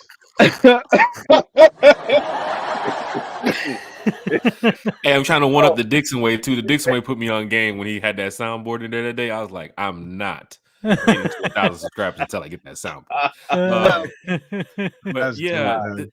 the Huddle Hey. House, Jr. But, nah, hey. dog, I can't do it. Can't do it. No. Me neither. But hey, in all seriousness, I think Pittsburgh offense is going to be decent this year for a couple of reasons. Number one, they have a great defense. Yeah. And it matches what they want to do. They want to run the ball, play keep away, play good defense. And secondly, all Arthur Smith has to do is concentrate on the offense. He doesn't have the distractions of everything else, and it makes a difference, guys. A lot Hey, of not everybody can be an HC, yo. there you go. There you go. And that's what I was Sometimes saying. you just can't grow the mustache the right way. But yeah, go ahead. Well, Jay. you know, there's that. I think that should be followed by a wow, Jack. Give yourself a wow. I think that was a wow. Bow and arrow. There you go. House of the Dragons. From way downtown. From way Yeah. downtown. No, but in all Boom seriousness, shakalaka, as the NBA Jam fans. bam. He's You know, on fire. He's on fire, dude. Go ahead, JR. Go ahead and get it. We need that on the soundboard. Yo. Don't yeah. let me find it. Way Don't let me down find south. it. We go see Sunday night show. He's on fire. Shout out to Stuart Scott, booyah. That's No. gotta shout out. But no, in all seriousness, head coaching it encompasses so much more. And a lot of guys are just not ready for that transition, right? Some people are, some people aren't. You really have to be able to delegate. And not only that, you got to understand the pulse of your team. You're going to have to evolve, right? I use this example all the time. Brian Billick, who was the offensive coordinator for the Minnesota Vikings, was an offensive guy, right? He had Randy Moss, Randall Cunningham, scored the most points in the NFL the previous year, whatever, went to the Ravens, who was an all defensive club, and he adjusted mid, and they ended up winning the Super Bowl. But I say that to say, as a head coach, you got to be flexible. You got to know it requires so much more. And I say all that to say, I think the Steelers are going to be decent this year because I think all Arthur Smith has to do is focus on his offense. They're geared to what he likes to do. He'll probably design great plays for Justin. I think they'll be decent. Now, I think we'll beat their arse in the first game, but I think they will be decent. So, yeah, that's all I have to say about that. This is the crazy part about these morning shows because that was just the first topic. And then we went off ball for a minute from the itinerary. Now we got to get back on the track here. Smitty Sports Machine is in the chat. What up, Smitty? We can get you up here at 9:30 a.m. We'd love to have you next week, Friday, Smitty, if you're available to come talk some Falcons football. Oh, his ass will be available. Smitty will be up. He'll be up. Cutting video. Hold on, let me cut this video. I'm finished cutting this video. I'm gonna get with you. Just go ahead. He's a damn vampire. That motherfucker don't sleep. Definitely talks Falcons football 24/7. I'm just glad nobody said IHOP in the chat. Nobody said IHOP. So, and they better not. They better keep that tutti fruity, fresh and fruity stuff on. Shit. God damn. Said tutti fruity. Only thing that did deserve wow. And you know what else? You know what else it deserves? On fire. That's right. Guess what, Terry? No whistles today, though. No For penalty yards so far today. No penalty yards. Kerry racked up 30 the other day. Terry, you racked up 15. God damn, 30? Yeah. What y'all doing? Yeah, Kerry said BPE twice. The BPE. BPE. Yeah, BPE. For those that do not know, it's an energy level that Michael Penix has, but only certain people can say it. I'm not.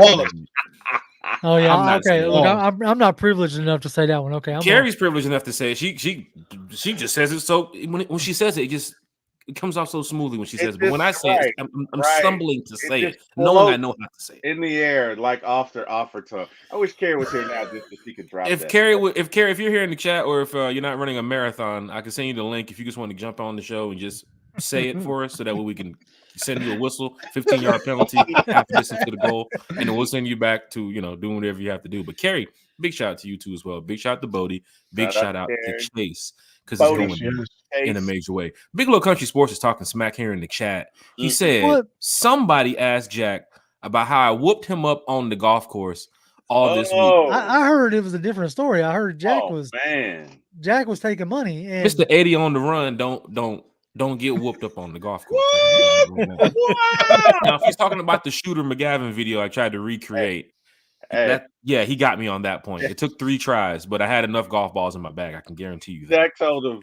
This is what Jack told Country. He said, "Stallion, you play great, but I'm a great player. There's a difference." Sheesh. there's a That is- difference. Wow. Tried to do the Shooter McGavin video where he goes out there and crushes it like 350 something yards, and I was almost there. I was almost like 280, 290, but the ball just kept shanking right.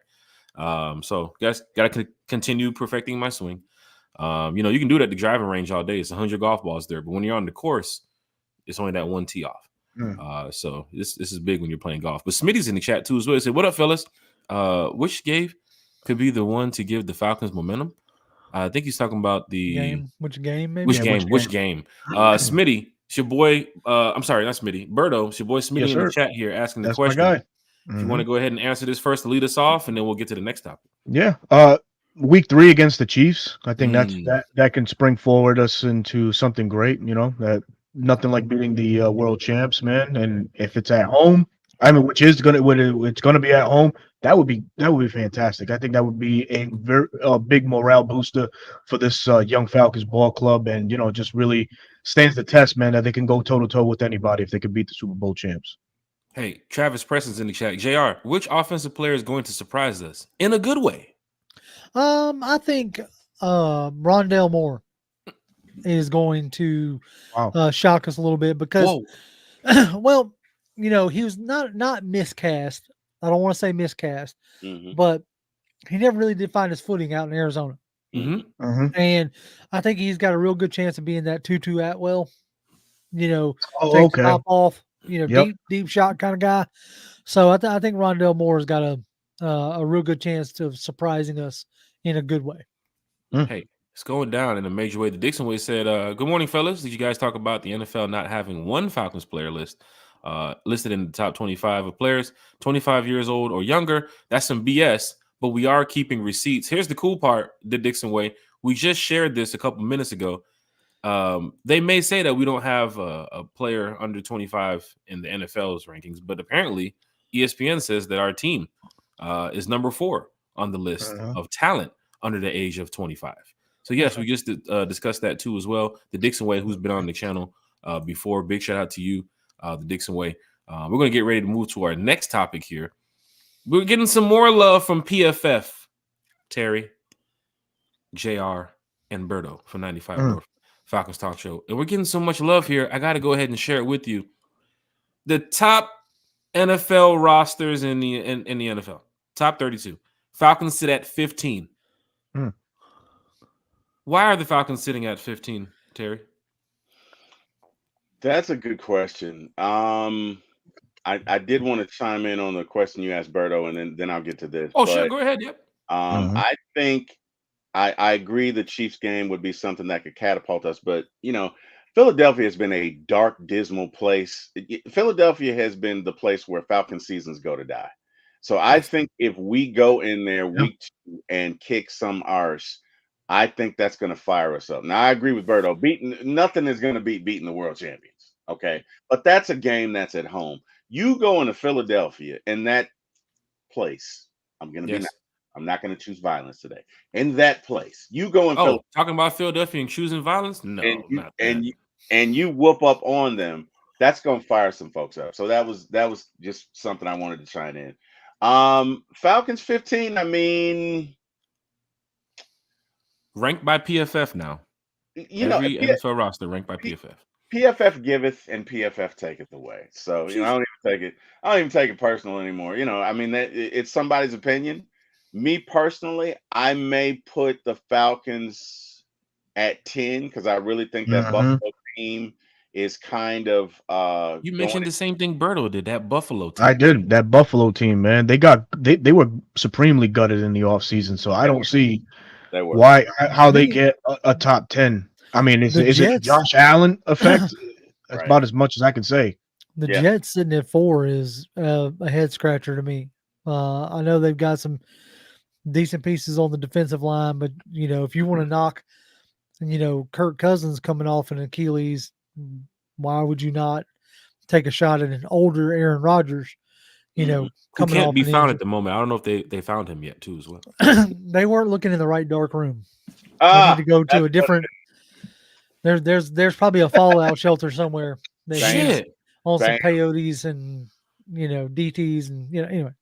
bam. Uh, but yeah, I think I would definitely have us a little higher than 15. maybe I'm sitting there thinking like swapping us and the Browns maybe. Yeah. Yeah, that's fair. Yeah. Um, And you That's talked fair. about Jordan Love too, Berto, with the 1 Yeah. year yeah, of the Packers too. And then you have San Francisco, who continuously gets these rankings over KC when KC continues to win these Super Bowls. It's Super like, Bowls, yeah. how? But yeah, Berto. I mean, it's the JR. QB. It's the Mhm. QB there. Yep. Like San Francisco may have the overall like talented roster, but when KC has the difference maker in the quarterback position, you've watched it all those years with Brady. Now you're watching the same deal with with Mahomes. He's just an absolute difference maker. Hmm. Terry?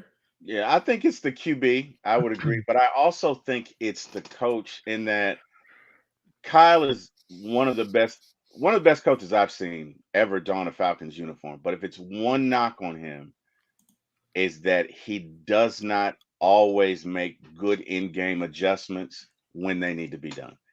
In my humble opinion, he waits too long in some instances to make adjustments, and then sometimes he can get a little stubborn, right? Not going to bring up 2016, but I think once he crosses that barrier, he'll be there. I definitely Mhm. think Kyle, and not that I'm rooting for it, but I think Kyle will win a Super Bowl. I think he will. I don't know when it'll be, but when he humbles himself, right? Because Andy Reid could never get over that hump in Philadelphia, and no coincidence, he also has Patrick Mahomes. Mhm. But Andy is great, not good, great at Hmm. second half in game adjustments. So I think that's I think basically San Francisco, Kansas City, you could make a toss up and you could flip 1 and 2. It's fine.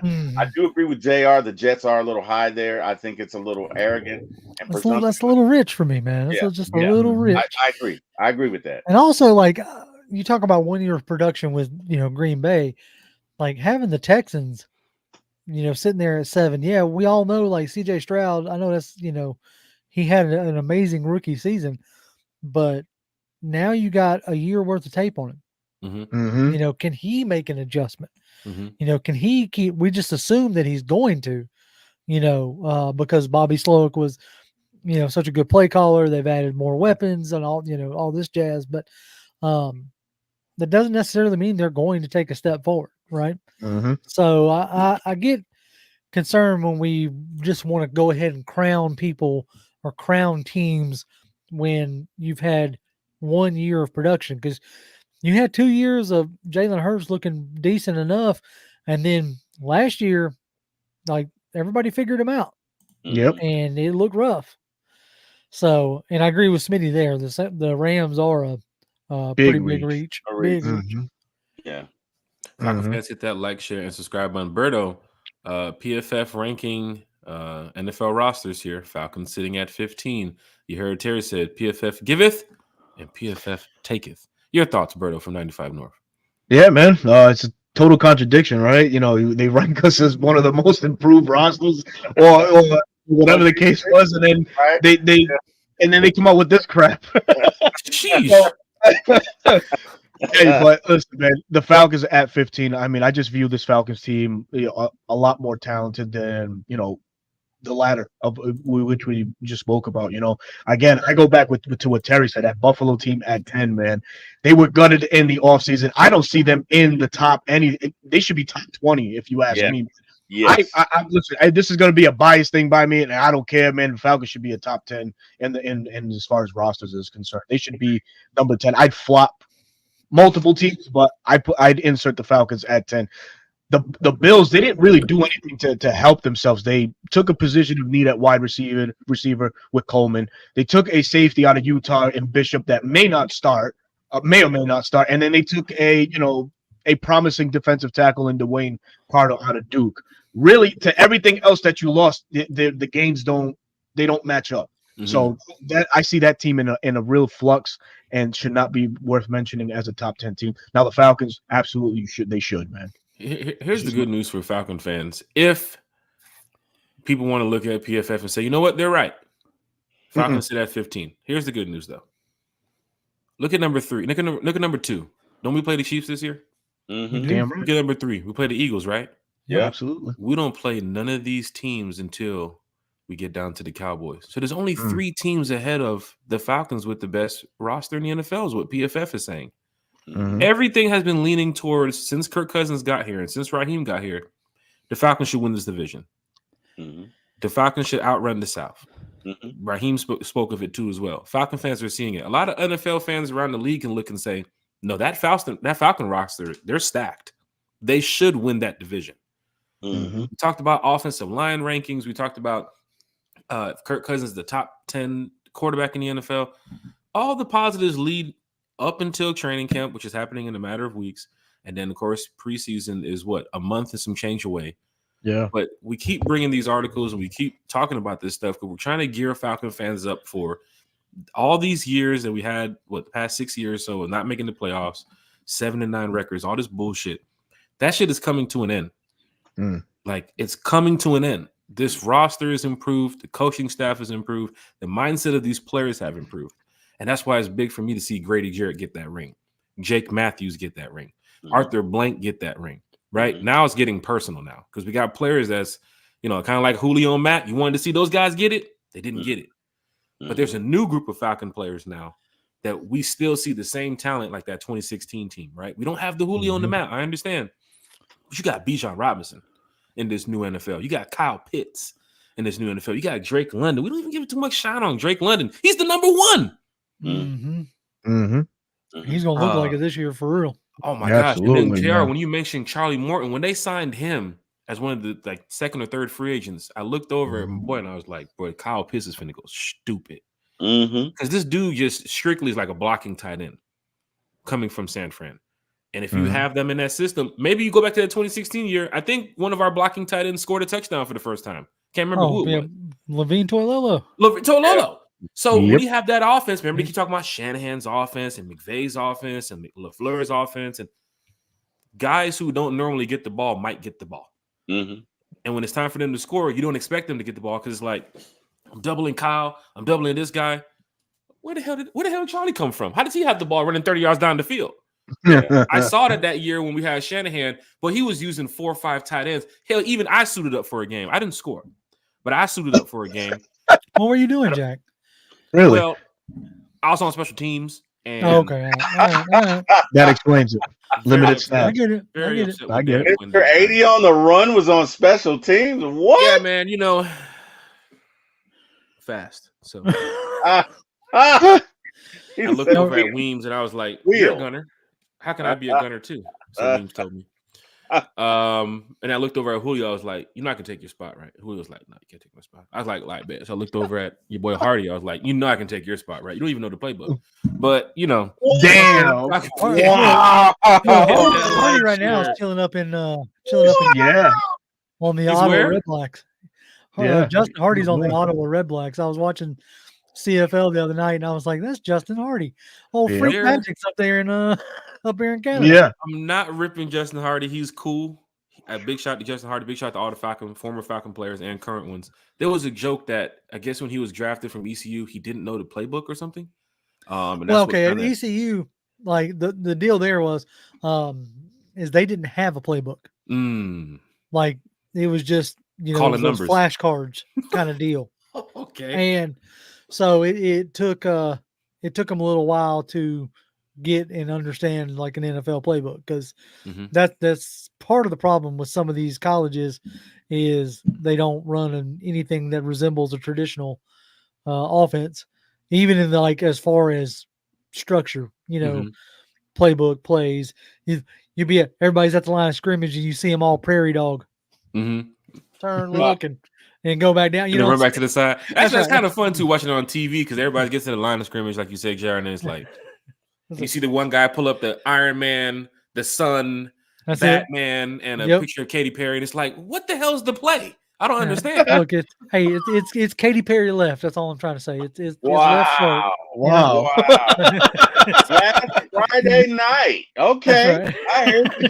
Last Friday. Hey, Jack. I think Fireworks was played like a million times yesterday somewhere around the country. I can tell you that right now. All I know is I was hitting that Lee Greenwood's "Proud to Be an American," because I mean you gotta you gotta play July that the song. 4th, right? There you go. Mm-hmm. There you Mm-hmm. Terry, what you got? Well, Travis says that basically you went Will Smith on Justin Hardy, man. He's saying you chose violence. Oh, Oh, Justin Hardy? No. Some will question why he didn't get as much, PT as he did with the Falcons. Did anybody know why Justin Hardy wasn't what fans wanted him to be here in he Atlanta? couldn't catch the ball. Oh well, I mean, I didn't Will Smith that comment. I mean, that's I'm just saying, like, for a kid that had the most receptions in NCAA history, he left that in college apparently. Mm-hmm. Mhm. Speaking of the Will Smith situation too, for those that saw Bad Boys 4, there was a scene in Bad Boys 4. Did anybody get that feeling that Will Smith didn't want to be slapped like how he slapped? Can't You're comment. watching the Didn't scene, watch it's it. like, why triggered. did they do that? Why did the director do that? They had to have put that in to say, "Hey, Will, we're gonna throw a joke at Chris real quick." I thought it was great. You should be. I thought it was great. I thought the movie was great. Look, I love Bad Boys 4. I thought it was great. Yeah.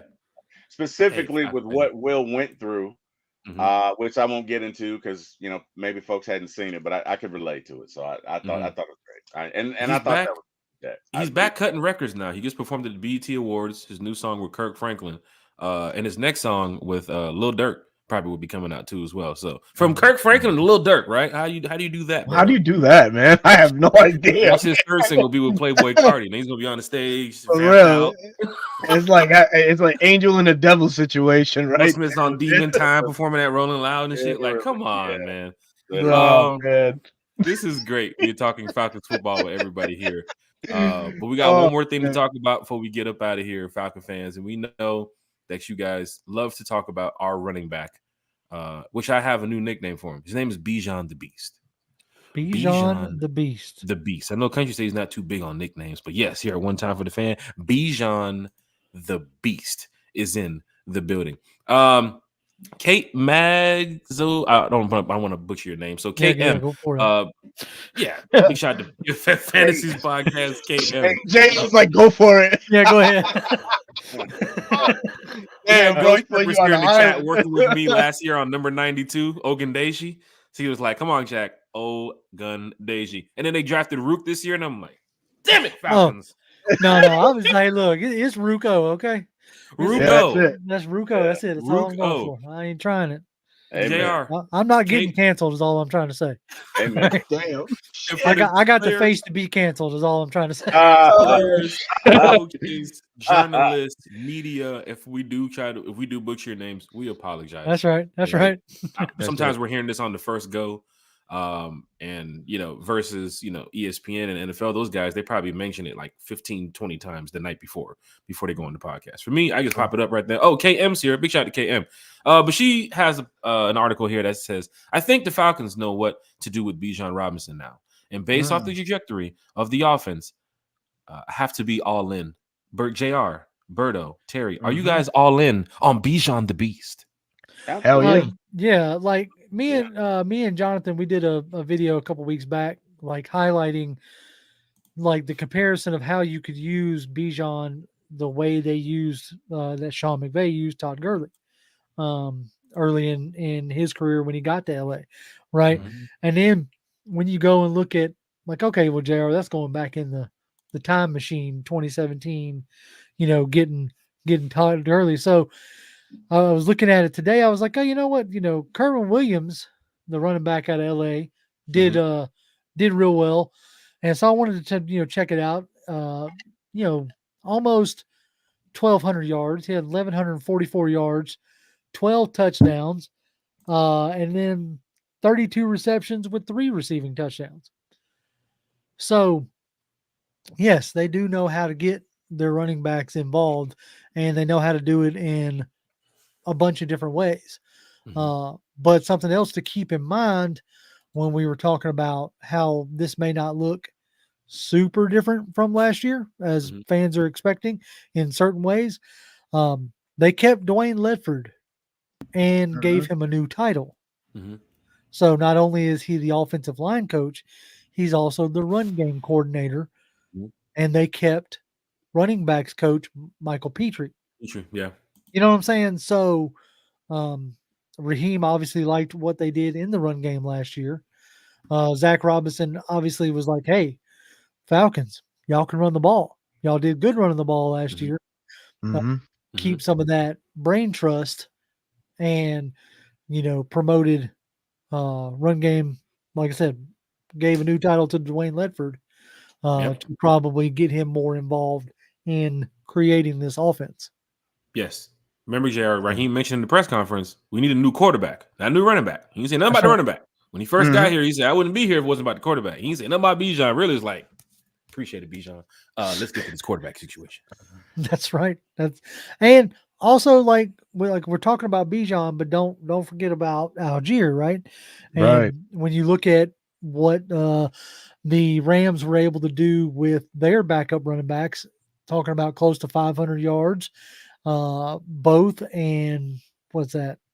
Multiple, yep, 4 and 5 touchdowns apiece. So the run game is important for a team that threw the most and ran out of 11 personnel. They still uh, leaned on the run game. So Mhm. don't think that we're not going to use Bijan to his fullest. Mm. Berto, I'll hearing what piggyback. JR is saying, Oh yeah. and of course Bijan Robinson. And for fans that mention Bijan Robinson, let's not forget about Tyler Algier. So big shout out to Mhm. JR for mentioning Tyler Algier because sometimes he Absolutely. doesn't get enough love on this podcast too because we focus on just Bijan, Drake, Kyle. They have some players behind those guys that's like, you got to watch these dudes. And Tyler's going to be Mhm. splitting a lot of reps with Bijan. Terry, I think you mentioned it too. Work them in the first half with Bijan, get down to hold the lead at the end of the game and just pound the rock with Tyler and just beat them up. But Mhm. Berto, Mhm. Bijan, Kirk Cousins, 36-year-old quarterback, new head coach here in Atlanta, new OC in Atlanta. You got to give Bijan the ball more, right? To help out your new quarterback, right?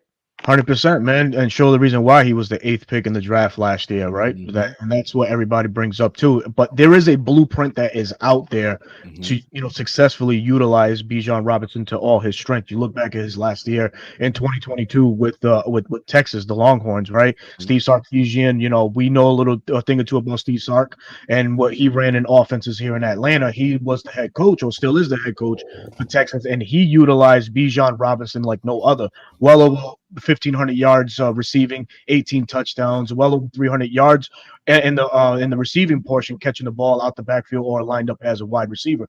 So with Zach Robinson coming to Atlanta and the CMC role now being preached up as to what Bijan Robinson can look like in this new Falcons offense, there's your blueprint right there on how you can maximize all of Bijan's talents in one setting, man. Like you mentioned too, can't forget what Tyler Algier has meant to this offense because he was balling before Bijan got here, had 1,000 yards in his own right, his own rookie year. So we Yep. can't lose sight of what Tyler has done for this Falcons ball club. I'm with Terry. Kind of force feed Bijan the first 2 quarters, maybe 3 quarters, and close out with Tyler Algier. And if we all know as Falcon fans, Falcons have struggled to close out games, but when you got a running back tandem like Bijan and Tyler Algier, it could very well happen now more than ever, man. Just have Tyler Algier come in, be like the TJ Duckett of the offense, and just ram They ran the ball to the end zone, lead the team in rushing touchdowns. I wouldn't be mad at that, but we can't lose sight of what Algier has meant to this Falcons offense. And oh, by the way, Tyler Algier is no slouch in the all-purpose yard mark. BYU his last season for well over 1,600 yards. That's another key component too that Zach Robinson and company can use out of Tyler Algier. Well, so the Falcons are in great shape running back wise, man. Falcon fans, hit that like, share, subscribe button from JR from Pound for Pound ATL. Berto, 95 North, Falcons Talk Show. T Will, one time for the fan, former ATL Sports, Bijan the Beast. We've talked about, what this offense could look like. We talked about Kirk Cousins and how he's going to be moving the chains, and Drake London's going to eat Mr. 4,000 yards. But there's got to be some times where you got to look in your backfield and say, hey, I got this stud right here. And he can probably get me 20 yards randomly on just a single carry. You never know what Bijan can do. I mean, you've seen his elusiveness. You've seen his awareness as a running back. But a lot of fantasy owners are going to be like, yo, I'm starting Bijan this week. Like, he's playing against the Panthers, starting Bijan. Playing against the Vikings, starting Bijan. Because there's going to be some games where we might have to rely heavy on the run. Bijan and Tyler is going to be a big part of that. Don't forget about Jace, too. Jace from Alabama, who we drafted. Terry loves to play those draft picks. Mm-hmm. Terry F. Baby, not T. Will, because I know fans in the chat like, wait, y'all got Terry Fontenot on the channel? No, we're talking about Terry F. Baby. But Terry, I know some fans probably looking up there like, that does look like Terry Fontenot. I'm telling you right now. Come over here and look at the screen, honey. Isn't that Terry Fontenot? No, that's T. Will from One Time for the Fan. But your thoughts on Bijan the Beast, Terry? You know what? To be honest, and I'm going to say something, and gosh, it's probably going to erupt.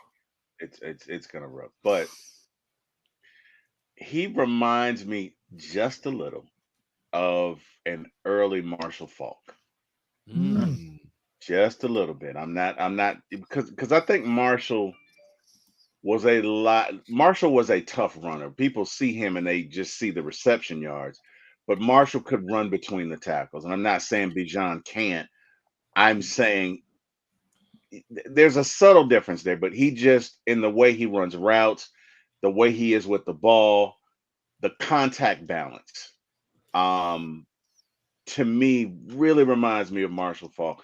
The vision on the field, the fact that he's a great receiver, and he just really reminds me of him. So, from that perspective, I'm all in on Bijan. I think that this is going to be a great year for the triplets because I think you have a quarterback. You're not going to be able to come up in 8 and 9 man sets anymore. We will kill you if you can't do that now, right? I mean, if you can do it if you want to. But some teams are going to try to do that from time to time, but it's good to know that you have Kirk Cousins back there versus what we had in the past. And guess what? They're going to F around and find out. They are going to F around and find out. There you go. Harry's cursing. He's on it this morning. He's cursing. He's they're going to want to spread them out and pound it. Sheesh. JR's here too as well. There you go. It's the innuendo show, ladies and gentlemen. Let's go ahead and I have a soundboard. Wow. Somebody drop a BPE. God. We talk about like usage of Bijan, and you go back to the CMC role, or even like looking at what Kurt Williams did. Also, don't forget another person out of that, Sean McVay is Kevin O'Connell. Yeah. Right. And the last full season of Dalvin Cook up in Minnesota, who played with Kirk Cousins, was 1,173 yards, eight touchdowns, 300 yards receiving with 2 touchdowns. So, like, that run game is an important aspect. If you just want to go back and look at how was it? How did Kirk lean on certain targets, right, and certain positions? So dumping off to Bijan and Tyler, who has done a better job of catching out of the backfield.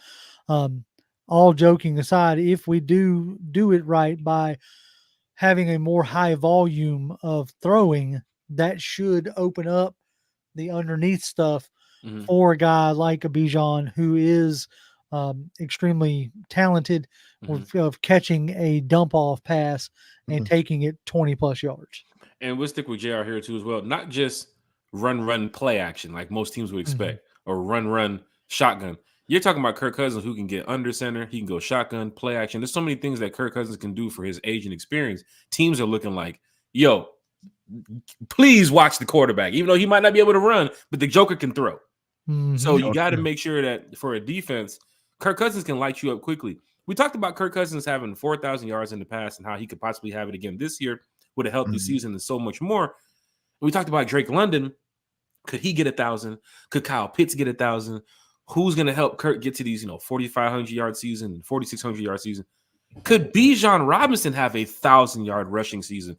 You saw he was yards away with Desmond Ridder last year. Could he hit 1,000 this year, JR?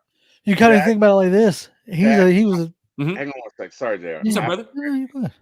It's Thou Wow. Okay. Thou Wow. It's Thou Wow. It is Thou Wow. It's Thou Wow. Okay.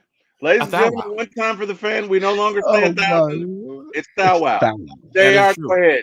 Tell we are close to a Thou Wow.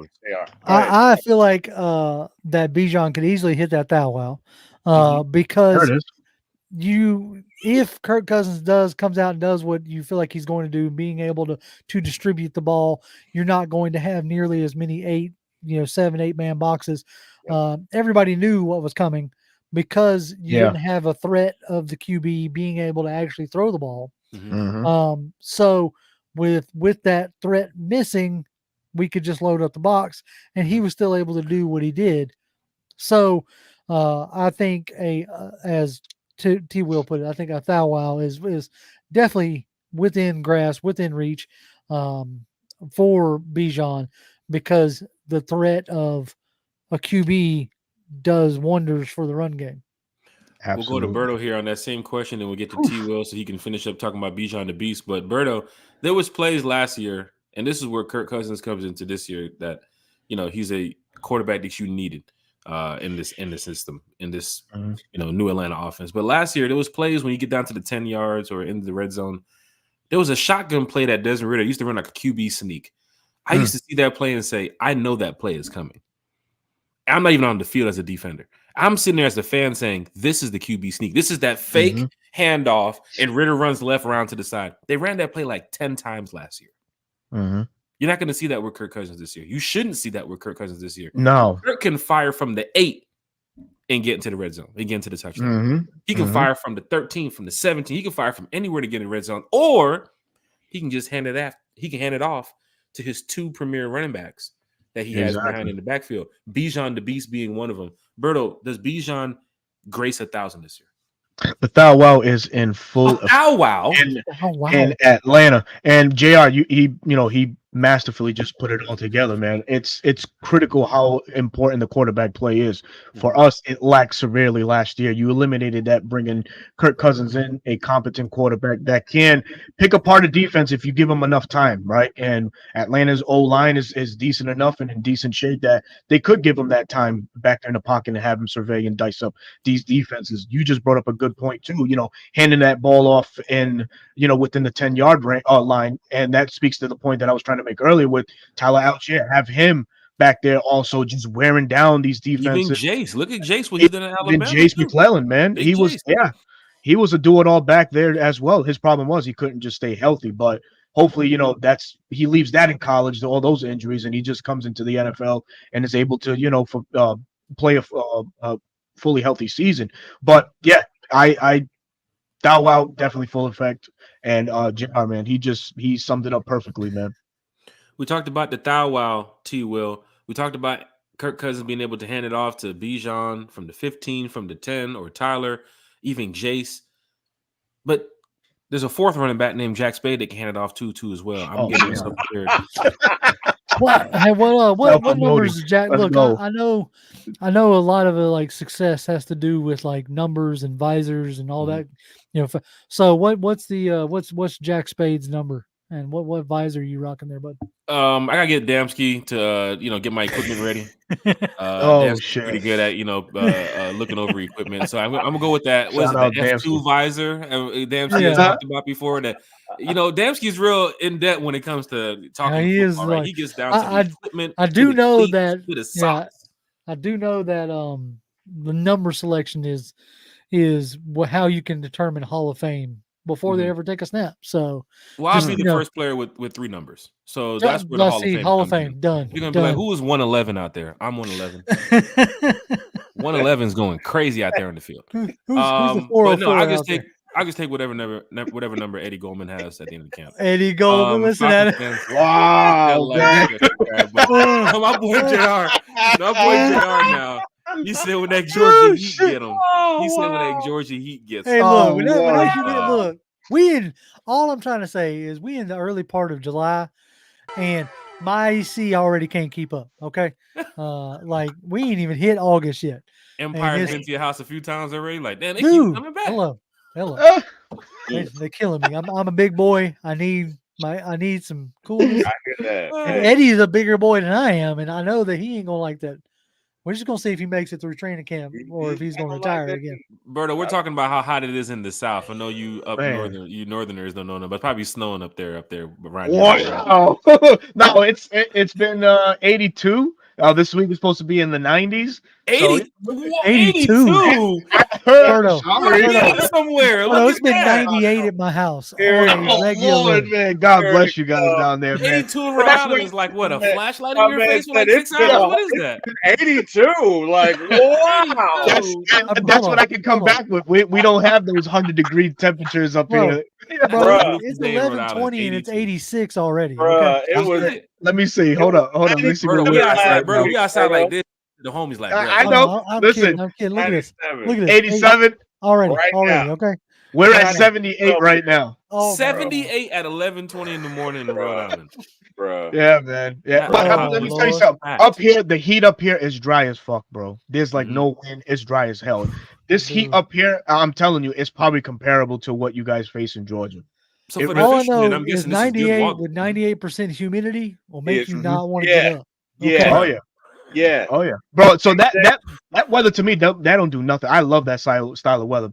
Originally, You love from it. Puerto Rico, brother. I was born and raised in Puerto Rico. It's happy 90s, close to 105. Here's a video. It's like 80 degrees when you wake up at 6 in the morning or whatever. So it's At least we're not in Phoenix or Las Vegas because they're Yeah, experiencing that's crazy. drought. that's something serious. That's you know what that is? That's hell, is what that is. That's burn upable. That's the backside. It That's gets like the backside. 120 in Phoenix. That you literally got the devil in the corner. Like it's so hot in here. Like it's, I mean, when you that's hell, got tires melting on the road, you know what I'm saying? That's no good. for real. Falcon fans, hit Yeah. the like, Hey, share, and subscribe. JR, T-Will, Bijan the Beast. Well, just I want to respond to JR. Oh, Go okay. to the Heat, and then I'll get to that. Yeah. JR, I went outside literally last week. It was 90-something degrees, and my glasses fogged up. That ever happened to you? Going, yeah, dude. My Every glasses time I get out my car, literally fogged up, and I'm like, what? And it was like 10 o'clock in the morning. I'm like, what the hell? So, it's brutal. It's brutal down here. That's all I'm trying to say. to Hey, those, look at Preston. Preston said it's 82 in his damn garage. damn right, damn right. Damn, I'm just saying, bro. Shit. Like, I mean, I got the fan and the AC on right here. I'm cooling, but when I step outside, it's like No, sir. There is no stepping outside. It's hot, man. Somebody asked me, well, how do you deal with that heat? I stay inside. I'm not stupid. There you go. Hello. There you go. Stay inside. You know. Hey, Waterboy said, "Why y'all playing? I hope Eddie ball out on y'all AZs." Eddie say something. Hey, I'm look, Team Eddie all the way, man. Hey, I will willingly eat crow. I did with the first year of CP, and if Eddie doesn't retire at a training camp and actually does some production, right now I have him on the 53 some way somehow. No, not until I actually see him like make it through a week of training camp. Then I might put him on. My man done retired like twice. In a couple weeks. We're gonna see. JR's like Eddie's gonna be like, water break, coach. Water. It's good that JR is saying that because there are fans that's like, no, you gotta show me. Washing blood off my John Brown uniform, and you don't get no blood. That's good. You want shout out Denzel Washington. You want I love it to have that impact to players to say, look, you got to show me. Right, we had you the past couple years. It didn't work out. You got to show me. That's how it was for Desmond Ridder with a lot of fans. It was like, all right, cool. We saw what he did in Cincinnati. Show me. We know what Bijan can do. We know what Kyle can do. We know what Kirk can do. We know what Drake can do. Certain players, you're like, you got to show me this, bro. That's how Clark Phillips is starting to get now. Fans are like, we didn't go sign a number 2, we didn't go draft a number 2. Clark Phillips, you got to show me you can get this role. Yeah, Right. So that's how some fans are I'm looking at worried it. But there's about no disrespect to Eddie Goldman. He's an NFL player. He plays for the Atlanta Falcons. He's going to do the best he can to make this 53. But I'm Team Eddie. Eddie Kane. Eddie Kane Jr. Hey, man. Eddie Kane Jr. Hey, Raheem is going to get in his ear. Raheem is going to make this 53, don't you? You want to wear these Jordans. Look at my feet. Look at my feet. See them Jordans? Yo, he's swagged out. Coach Ross swagged out. Raheem's been swagged out. Yeah, absolutely. He really is. He really is. But you know, Raheem can motivate that people. Will Smith treatment if you don't act right. Okay, Travis Preston. This is hey, Travis. Yeah, there's a lot of publicity today. You got Jimmy Lake to do it. No, Travis chose violence this morning. That's all I got. Travis he's on it. He's on it. He will. Bijan what the hell are we talking about, Jack? All right, what's Bijan the Beast? It was on you for if Bijan's going to get a thou wow this season. Oh, yeah. I think you know what? I think Bijan is. I'm gonna say 1,100 rushing and maybe 350 passing. Because we have an assortment of weapons, and I you know what I mean. So yeah, I'm gonna say 1,100 rushing. I'm gonna say 350 passing. I'm gonna say Algier gets about 875. I would juice that up. I think he gets more than 500 receiving yards. I'm just being conservative. Kirk can go for that check down. That's your last hope when you can't get the ball to Drake and them. It's like, here's your running back. Oh, there you go. Superstar stud. Thank you. And we saw what Bijan did. The one-handed catches against Carolina, the elusiveness against Jacksonville. Remember they played in Jacksonville in London? He had Buddy on the shakes one-on-one. He was like, what do you want me to do? Which one we do? Which one we do? In slow motion, it looked even worse. Like, I felt bad for that Jags defender. I know we lost the game, but Bijan has a shit ton of first-year highlights. Yeah, he broke some ankles. He broke some ankles. He broke some ankles last year. He did. That Green Bay play overhead when he jukes the first defender and hops over the second one and jukes the third one. Like, that shit is nasty, bro. Like, even the Arizona game when what was it? It was 3rd and 10, and he got like 11 yards on that one play. When Ritter was like, I don't know what to do. Here, let me give it to the rookie. Bertie, you caught that one right. Bertie, you caught that one right. I don't know what to do here. I don't know what to do. We're losing against a 1-9 team. Here, take the fucking ball. Damn. Here you go. I like the wheel route that he ran against New Orleans. Yeah, that was sweet. I like the wheel route and you get more of that. I think this team is going to be dynamic because people don't realize how many weapons we have, and it's almost frustrating screaming it from the heavens, and then you turn on different channels and they're like, I don't know about these Falcons. You know, because we got weapons. And Bijan is up, and I think they're going to be dynamic. I really do. I think Bijan's going to have a great year because I think the difference, number one, Zach Robinson is going to scheme up ways for each of them to get the ball, right? And number two, Kirk can get it there. And number three, you put that ball in Bijan's hand in open space. Oh my God! So yeah, I think he's gonna have a great year. So many weapons to look at, even from your 36-year-old quarterback. He's still Mr. 4,000 in my book because any team knows if you're looking at his stats, if any coach knows, you're looking over that Falcons roster and you're saying, Kirk Cousins is going to pick us apart this week, isn't he? Some teams will say that. If you get down to that Carolina game, their coach is going to look and say, damn, I tell you, that Falcon team they're stacked properly. And Kirk Cousins is a part of that. Bijan Robinson is a part of that. Kyle Pitts is a part of that. Falcon fans, you're a part of that too. Because we got to win the field on the field. We got to win the game on the field and in the stands. So it's really big that we create this hostile environment. Don't worry about the Steeler fans week one. Oh, the Steeler fans going to buy tickets. Who cares? It's our stadium. Pack out the stadium. Right. Falcon fans, load it up. The Cowboys. Oh my God, the Cowboy fans. Who cares? It's our stadium. We should be in good strength of holding the division at that point by the Cowboy game. I'm looking at maybe 3 or 4 wins over win-loss ratio. Like I think this team is going to be good this year. After you get past the first 4 weeks, start talking playoffs. That's what I'm going to start doing here on one time for the fans. Well, you got that if you come out of that 4 to 6 week stretch, week 4, 5, and 6, you could be having a commanding lead in your division at that point. Mm-hmm. Mhm. You know, Mhm. if you can win against New Orleans, Tampa, and Carolina, like you could come out making some. You talk about momentum earlier. Smitty was asking about what game. I think that that's a stretch block right there that could really set your season up one way or the other. You know what I'm saying? You could set yourself up for some major success if you come out of that one like 2-1, 3-0 kind of deal. But if you come out of that one 1-2 or 0-3 out of that stretch, that's going to be rough, you know. Mm-hmm. So I look to that block, to really set up the rest of the season. Falcon fans, hit the like, hit the share, hit that subscribe button. Upcoming events and shout outs, man. We have a Sunday night show, One Time for the Fan. We'll be back at 8:00. Next week, Wednesday, we have Daniel Flick joining us here, talking Falcons football.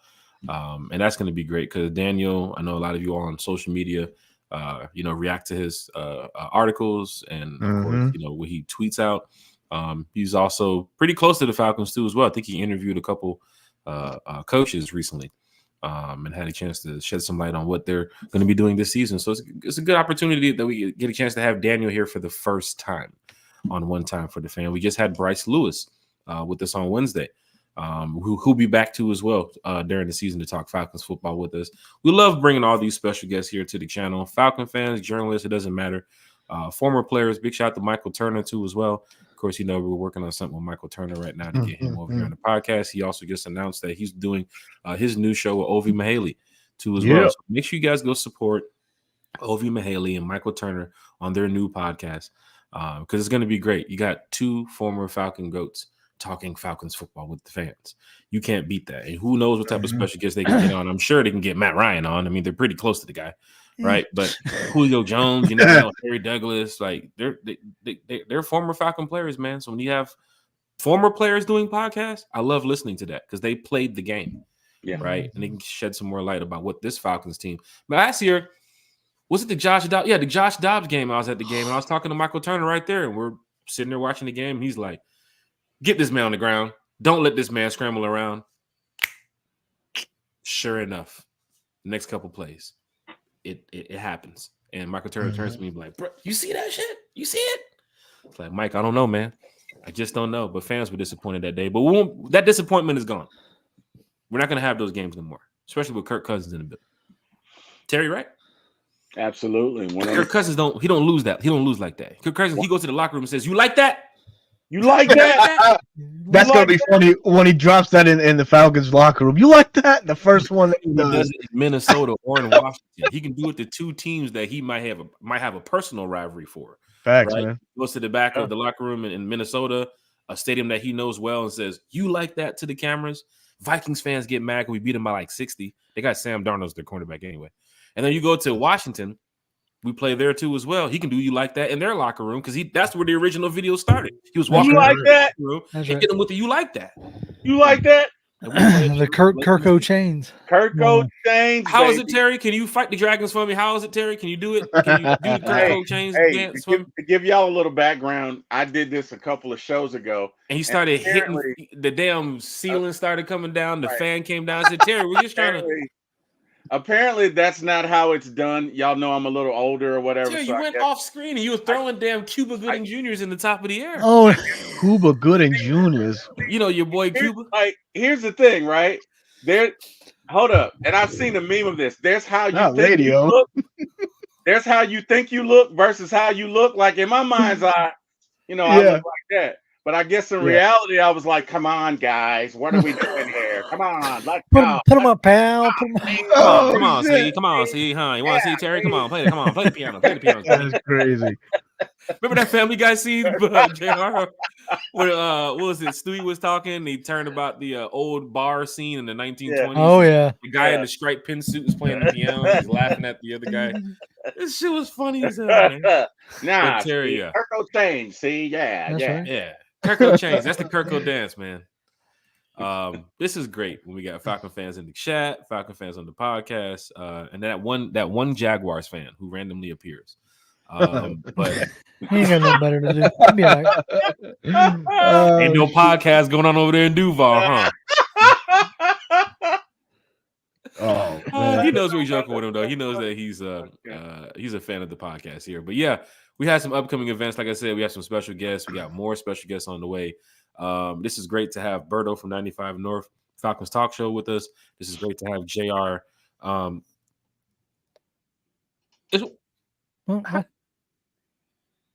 How is that connected? Oh, because I'm about to say, so somebody's calling me on Facebook right now. Oh no. I'm hearing Facebook Messenger, you know, the Yeah, right. how the hell is somebody calling me? And I forgot I'm connected to Facebook right now too as well. So You're a popular man, Jack. I'm about to go For like, real, man. I'm about to say the fans are coming, boy. I'm about to go load it up. Shit, what get the hell out of here. Damn. They're looking for you, Jack. But yeah, man. Revolution literally will be televised, Jack. I'm just saying. That's right, Man. that's right. I only do good things, man. I don't mess around with that negative activity. But here, rise up to our fan club, man. No. Some fans in the chat were talking about, man, I got to join the group. I got to join the group. I got to join the group. Look, there's 20 plus people trying to join the group right now. Right? We're trying to make sure all fans have a good time this off season. But the memberships for 2024 have come to an end. We've been promoting it for now a couple months now. We have a very big group. Berto, you're in there too as well. We have a big group of Falcon fans who paid for their membership. And of course, we have a lot of fans who don't have Facebook too as well, who's a part of our group. But we are moving in the right direction. We are working on our 2025 situation right now for our wait list, because anybody who signs up past this point will be added to the 2025 list. Because we have our membership kits, we have everything that had to get sent out to our distribution center. We had to get everything back before the membership party, which is July 28th. So for Falcon fans, if you have some time on your hands, you want to come out, hang out with the Rise Up Tour fan club, July 28th from 2 to 6 p.m. at the following warehouse. If you're not a member, it's $30 per person, because we have some free food, drinks, and everything for fans. But if you are a member of the Rise Up Tour fan club, it's free. So come on out, have a good time. You can register right here at the riseuptourfanclub.com/party. This is great. I know Falcon fans love to hear what we got going on. Berto, real quick, this is the picture from London, my bro. That's dope, man. That is so That's dope. the picture from London. I missed the one in with the Jets this past year in December. I was trying to run over. Yeah, I was trying to run over to their section, man, and I missed it. I just had missed it. I think the Falcon fans from Germany were there as well and stuff like that. So everybody got a pick. That I met up with Uncle Steve that day too. So we just missed it, man. Big shout out to Uncle Steve too as well, man. I've joined podcasts, pop-up shows with Uncle Steve for maybe almost a year now, and never had him actually on the One Time for the Fan show. So it's kind of weird how, he'll do a pop-up show tomorrow and send me the link. Okay, cool, I'll join. But Steve has never been on One Time for the Fan. So we have to get Steve on One Time for the Fan. As the young folks say, Uncle Steve is a vibe. Oh, he is very much so. He definitely is a vibe. The bus trip to Carolina is a vibe too as well. Seats are filling up. Maybe we might pack out 2 buses. For Rise Up Tour fan club members, you don't pay the $100 price. It's a little bit cheaper. But for members that's not a part of the Rise Up Tour fan club, we have a bus trip to Carolina. We also have a tailgate set up too as well in Carolina that we will let you all know about when it gets closer to that date for everybody that's going to be on the bus. And then people keep talking about this, Terry. They're talking about that Sun and Fun cruise. We just came off the cruise a couple of days ago to the Bahamas. Over 100 plus Falcon fans on there.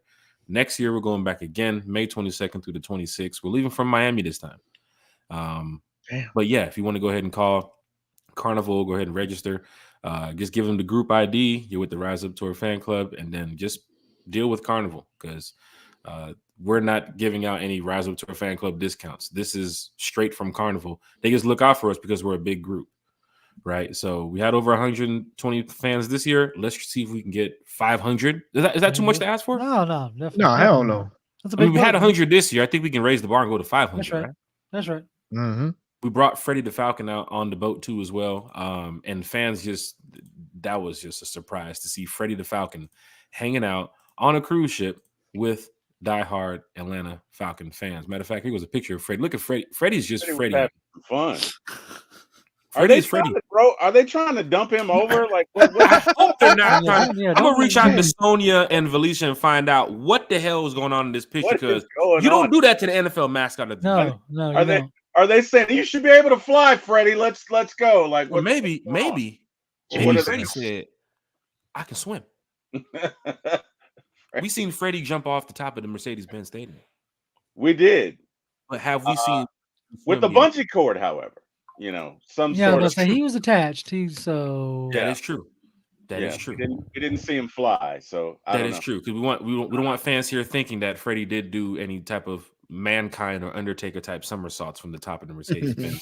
There's a steel cage, like Hell in the Cell, Birdo. Is that what it is? Hell in the Yeah, Cell? hell in a cell, man. Don't want none of that. I was watching it the other day with the Undertaker choke slamming Mankind through the top of the cell. Yeah, that And was for fans that say, vicious. "Hey man, wrestling is fake," I want you to go to the top of that cage Hell yeah, and let a 6'5" guy from Look, Texas grab you by the throat, pick you up, and choke slam you through what was that? Steel? That was a steel cage? mhm. Yeah, That was almost Yeah. 15, 20 feet? 15. Easily, yeah. 15 feet. Yeah, easily. Oh my gosh. On top of what? Thumbtacks and chairs? It's thumbtacks. Yeah, I think it was tax. I don't think it was Yeah. chairs. Yeah, it was Oh thumbtacks. my Look, the outcome might be determined, but the pain is real. Okay.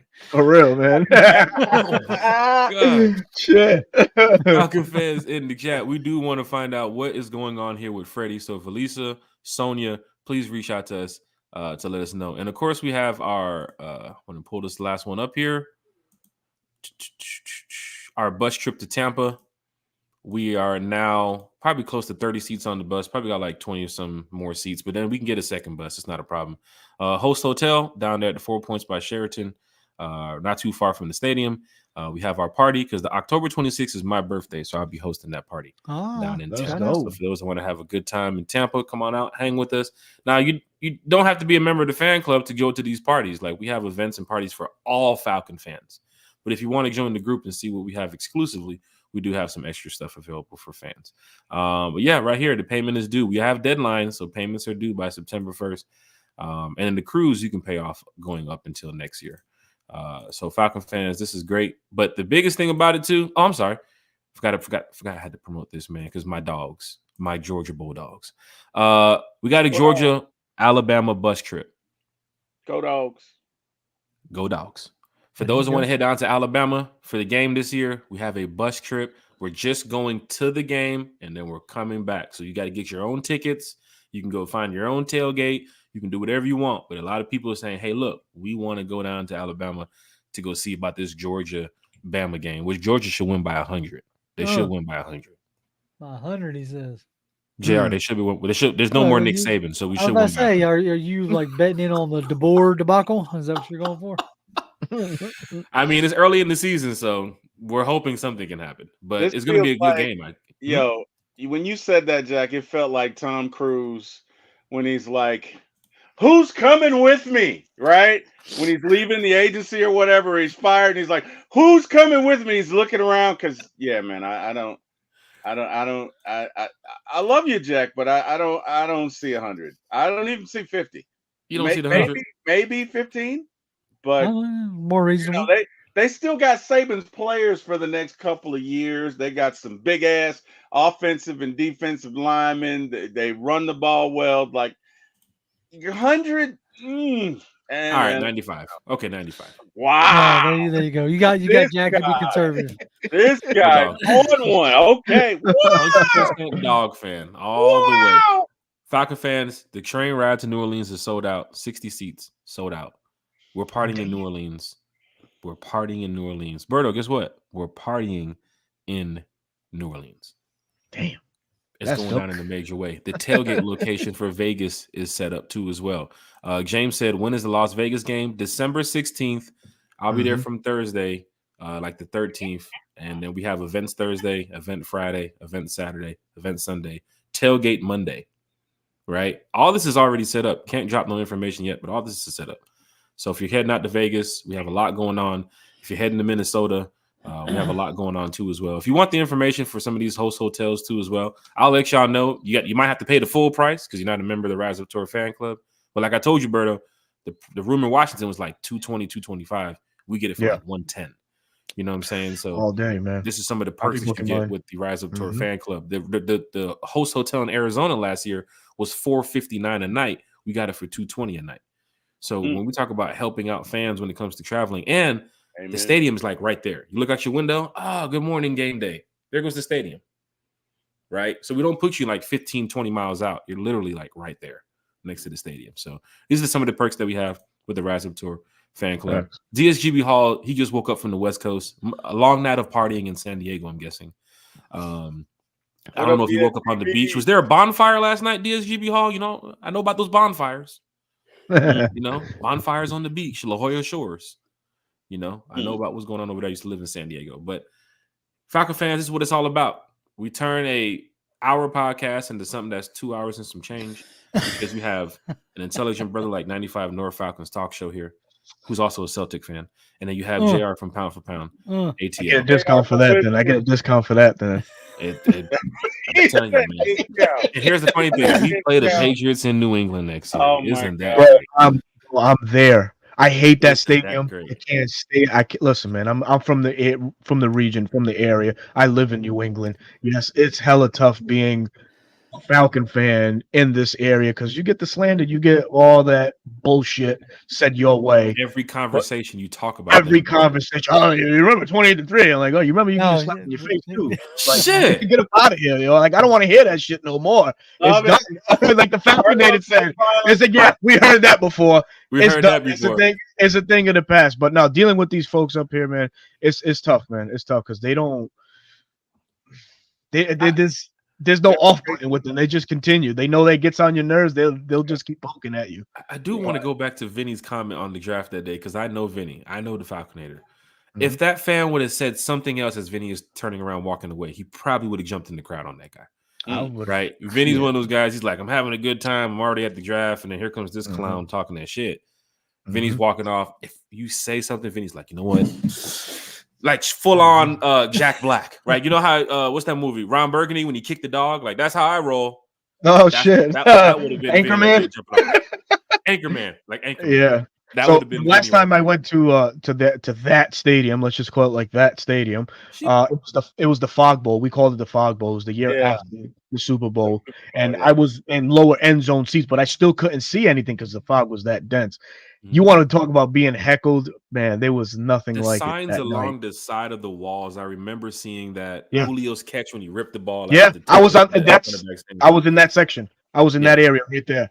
So I saw that like up close and personal. But it just throughout the whole experience, like, oh, you know, this ain't you guys from last year. Yeah, no shit. It's a new year. First of all, second of all, you know, just get the hell out of my face, man. Come on, like it's tough, man. And you really like, you know, you got to be cordial because it's an event where you're out there in the open, of course, and you know you got other people always trying you, man. Your best bet is just to try and stay face, keep face, and stay mum because they'll test you, man. They'll try you out. Fans that are pretty testy. I think we've heard about Philly's fan base and Boston's fan base and how they act up there. But then again, you know, as a Falcon fan, you hope to have, you know, some type of success this season and then get ready for next season. But the Patriots haven't been doing so well since that guy doesn't play for them no more. Right. But they will always ring check you. As a Falcon fan, they're gonna ring check you. No matter how the conversation starts or how it's gonna end, they're gonna ring check you. So be prepared for that type of trash talk. Berto from 95 North Falcons Talk Show. Yes, sir. Where can we find you on social media as we get ready to wrap up here? And of course, your shout outs. Absolutely, man. Yo, shout out to you guys first and foremost, man. Jag, T Will, JR, man. Appreciate you guys vibing with JR, man. And you guys for, you know, allowing me to come on the platform today just to rock out and talk some Falcons football with y'all, man. Definitely appreciate it. Shout out Kerry, Chase, and Bodie, man. Haven't seen Bodie in a while, man. Shout out to him. Hope all is well with him. But yeah, man, we definitely miss you guys. And yeah, man, to everybody in the chat today, man, thank you for joining out, popping out this morning. 2-hour show. Went great. Appreciate everybody that tuned in. As for me, man, you can find me under 95 North Falcons Talk Show on YouTube. You can also find me on Twitter under RI Falcons, as it's right there. And you can find me on Bleacher Report as well. I'm a content creator for these Atlanta Falcons through Bleacher Report as well. Myself and Mark Cheney hold that down. And that's the socials, man. But appreciate everybody tuning in. Appreciate the support, man. Hit that like, share, and subscribe button for your boys at one time. They are very close to that 1,000. And we hope to get them there. Yeah, we hope to get them there very, very soon, man. So shout out to you, gentlemen. Thank you again. Terry, you see it? Terry, see, look. We ain't doing all this, Terry. We ain't doing. What's that boy? Richard Simmons. What's that boy? Richard Simmons. That was my guy back then. Get those arms up, people. Get those arms up. My boy Terry. Gotta get that blood pumping, bro. Get that blood pumping. For real, man. Falcon fans, hit that like, share, and subscribe button for 95 North Falcons Talk Show. We'll definitely get Berto back on the show this season. Not during basketball season. Definitely not during the Hawks Celtics game. Not at all. No. Never. Especially after they just won a championship. How's the championship feeling, Berto? By the way, It's cool, man. You know. Oh, it's cool. It's number 19. Number 24. Stop counting. Hold up. Just a regular day. Just a regular day. Should I have asked about the food in the stadium at least? Jack, Terry, what you got? Jack, he's like, we've done it 27 times before. We're used to it. Yeah, right. It's not a championships. Oh, you talking about Bird? Nah. Yeah. You talking about Garnett and them? Nah, not them. Whatever. Oh shit, man. But it's been cool. It's been cool. Hey, Berto, did you stand up? Hey, when y'all won it, did you stand up like, in your room and go, anything is possible? Did you do that? Or like my guy Garnett? What do you mean anything is possible? It's 19. No, man. I kind of went into this series feeling a little overconfident. I felt like the dynamic of Luka and old boy over there, man, Kyrie wasn't enough. Come on, Berto. You knew that those two couldn't stop Boston's team. You knew once you that's what I'm saying. Points, he's putting up points. No, and it's not just that. It's just the fact that Kyrie wears his emotions on his sleeve. So, and anything and everything gets to him. So I knew once he was in that Boston crowd, that Boston crowd was going to get into his head. Yeah. And it was going to be curtains for him. And this is exactly what happened. And for the entire series. So, yeah. Now you have to look at, and we don't want to just get straight to NBA here, but they just got Klay Thompson.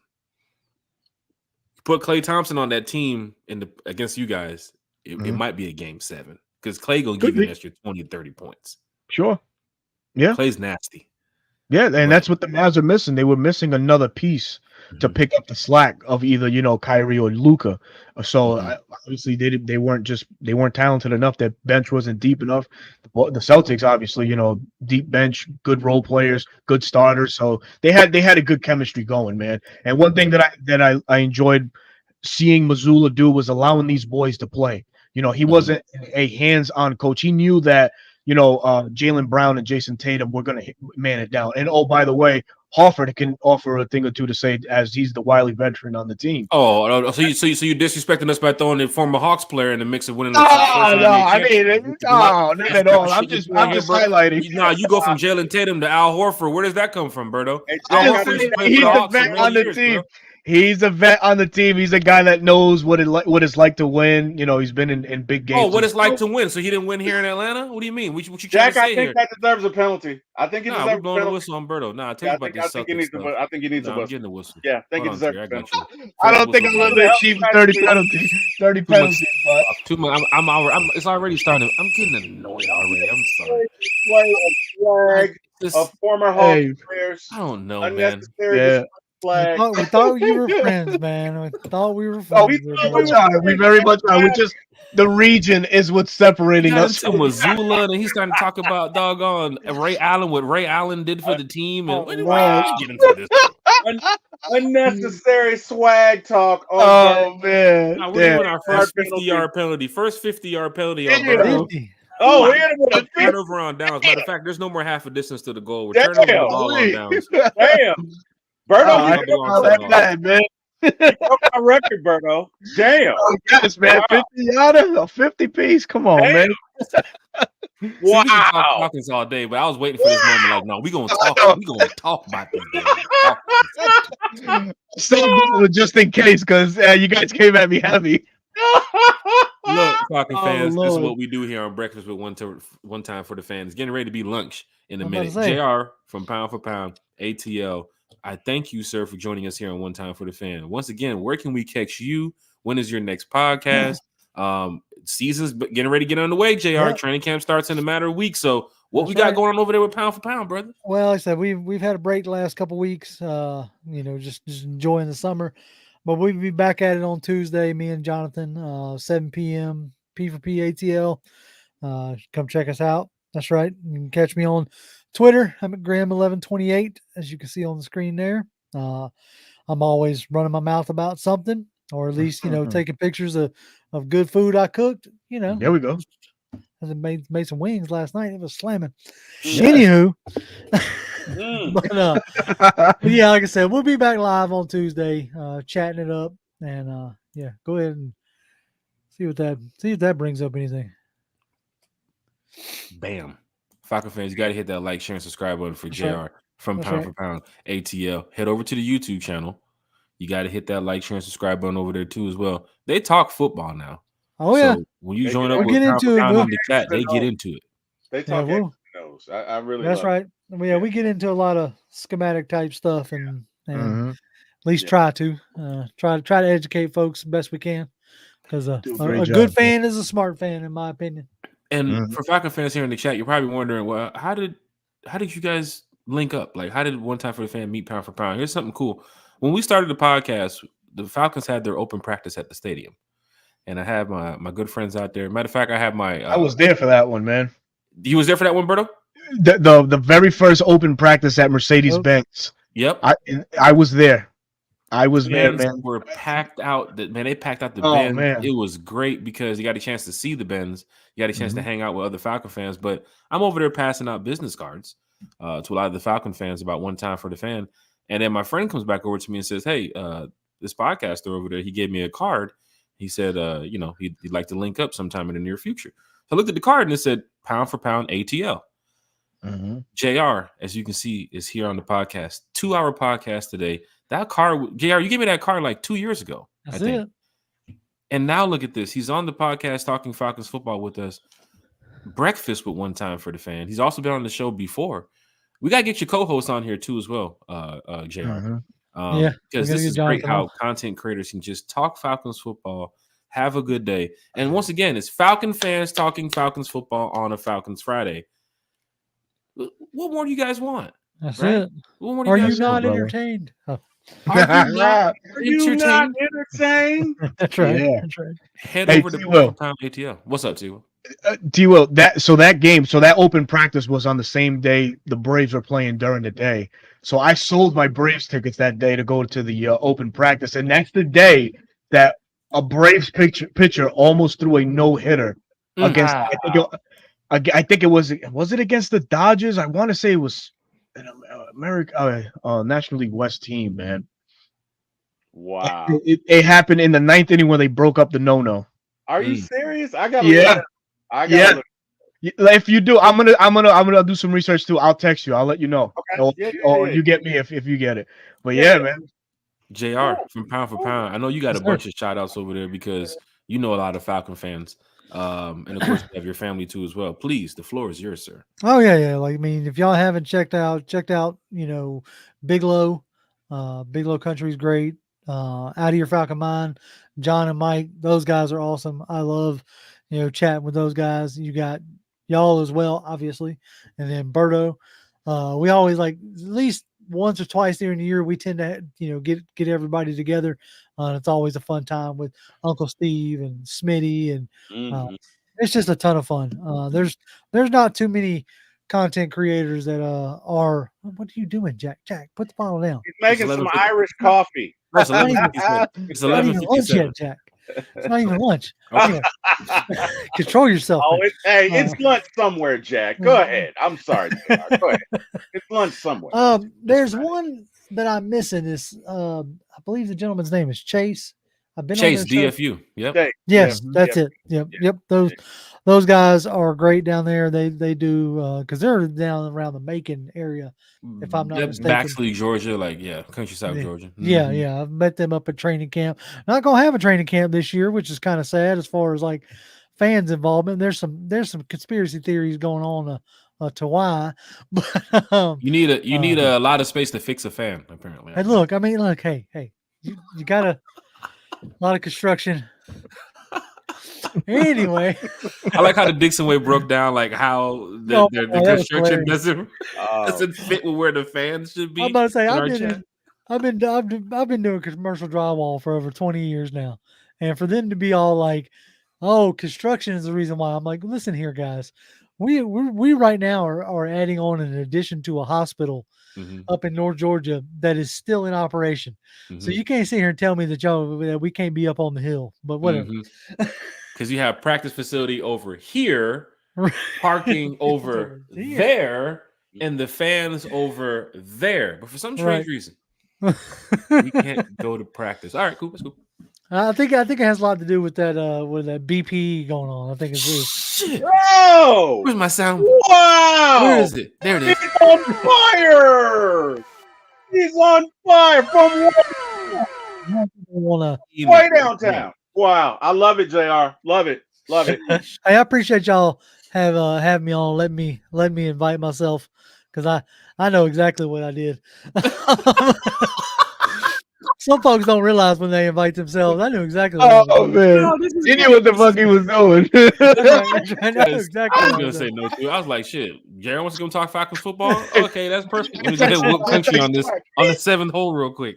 Jr. I text Jack. I was like, "Hey, did you see Jr's tweet? He wants to get on the show, man. So let's make it happen, bro." Gave Bird a thumbs up, like, okay, facing Birdie so here. so Oh I man, appreciate y'all letting me crash the show. It's been a pleasure. Thank you very much. Not a problem. Big yes, shout out to man. Kerry once again, one time for the fan. Big shout out to Chase, one time for the fan. DFU. I believe they have a show tonight at 8 o'clock. So definitely want to get those updates from Chase and DFU over there. Big shout out to Philip and of course Cody too as well. Bodie has been a workaholic in the offseason. And Bodie told us, Terry, you was in the chat that day. Mm-hmm. He's going through a lot with his job. He's going through a lot just in life, man. He left he changed jobs. So now he's getting ready to be like Mr. Everything in the world for Bodie, man. He's been on this podcast since day one. He's been every single show, Sundays, Wednesdays, pop-up shows for a year and a half. Bodie has never missed a show. But this is the off season. Bodie said, yo, I'm going to go work my ass off and get this bread. You know what I'm saying? So he does check in. He's in the chat. Bodie, Terry, we was talking yesterday with Bodie. So he'll be back on the channel. So for those fans, it's like, where's Bodie? We want Bodie. Bodie will be back. Here at one time for the fan, T Will's doing a great job. Kerry's doing a great job. Chase is doing a great job. And then when Bodie was here, Bodie did the first Eddie Goldman Bodie's breakdown. So we need him back when Eddie makes the 53. Right? So be prepared for Bodie's breakdown when Eddie's on the 53. Because he's just a great dude, man. And big shout out to Bo, big shout out to his family. But y'all will be seeing Bodie back real soon. T Will for my ATL Sports, man. Yes, shout outs, thank yous. Please plug the channel. Let's get you out here to that thou wow. Thou wow. Yes. In all seriousness, Berto, JR, thank you. And JR, I'm glad you invited yourself. It completed the panel. It's been really fun. I think I speak for Jack when I say invite yourself anytime, bro. We're glad to have you. Okay. There it is. And in all seriousness, guys, being new to this business, you'd be surprised at how great a lot of our content creator peers are, right? And again, you guys are humble, you guys are approachable, you guys have way more subscribers than I do, but you wouldn't know it, right? If you talk to Berto, if you talk to JR, if you talk to Smitty, if you talk to Chris, you wouldn't know it. These guys are approachable. They're willing to talk to you. They're willing to do whatever. And I think that's great. So number one, I wanted to give you guys a shout out this morning. Great show, great conversation. Really enjoyed it. Celtics suck. Sorry, didn't mean to say that. Sorry. Oh no, oh no. I think Oh, that Terry, deserves don't a worry. shout. You're okay. You got a crowd with you. Oh God. No, hey, God damn. Hold on. Hold on. there you go. There you go. There you go. No, in all seriousness, My Kawhi laugh. You like that one, Berto? look, Oh yeah. I saw it. Look, JR, I love your show, man. I love the fact the way that you break stuff down. You're very informative. I learned a lot from you, and I watch your show a lot, and I appreciate it.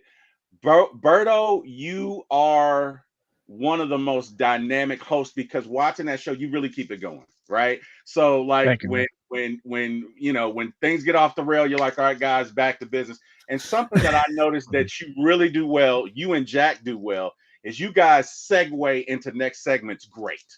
Thank you. I Thank you, see man. you do that all the time. Like, speaking of so and so, somebody, because you know y'all have a very diverse group of folks on your show, Yeah. and you got to have somebody that plays the straight man that keeps it going. So I just wanted to give you your flowers, man. I watch your show; Thank you, it's man. great. Appreciate it, man. And the thing about it is, I love to learn, Mhm.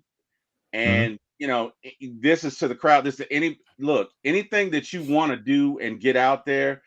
There are resources, there are people available, but you got to Mhm. be able to listen, you got to be able to learn, and you got to be humble. And hey man, I just really appreciate you guys because I know I call on you a lot and I appreciate it. And that goes double for Jack. Jack has been so unselfish. So I got to give him his flowers. He is always available. Sometimes I text him with the most random shit ever. And he's like, yeah, man, okay, whatever. Where anybody else would be like, dude, it's 11 o'clock at night. Go to hell. So Knock it off. Oh, go to I bed. got, I got to give Be in Jack the middle of screaming the game, like, yeah, Terry. So yeah, the Falcons lead it. exactly. Don't I think I've done that to him. I think he was streaming. Shit, what's the name of that game you were playing? Like I watched it for 2 hours with the swords. I sound so old right now. Oh, Elden Ring. So what? Elden Ring. That one. Yep, that one. The hottest game. Trying to be that next Elden Lord. I'm getting my ass kicked. Yeah. Well, I wasn't going to say that. I thought you did well, but you know, what do I know?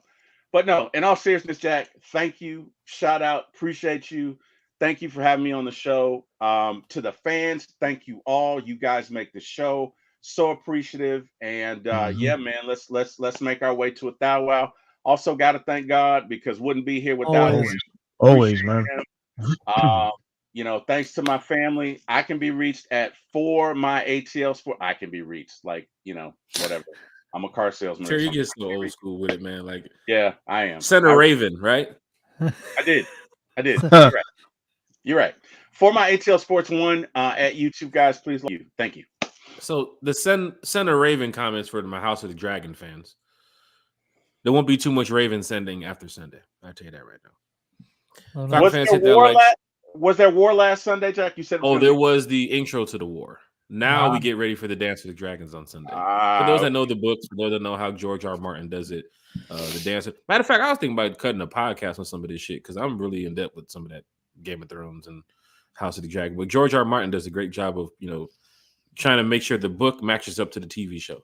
So fans that know the book, they know that these are the moments where the dragons get active. There's only like 3 more episodes left. So, of course, like Game of Thrones, you know what happens when it gets around this time. Shit gets real. But yeah, for fans in the chat, hit that like, share, and subscribe button.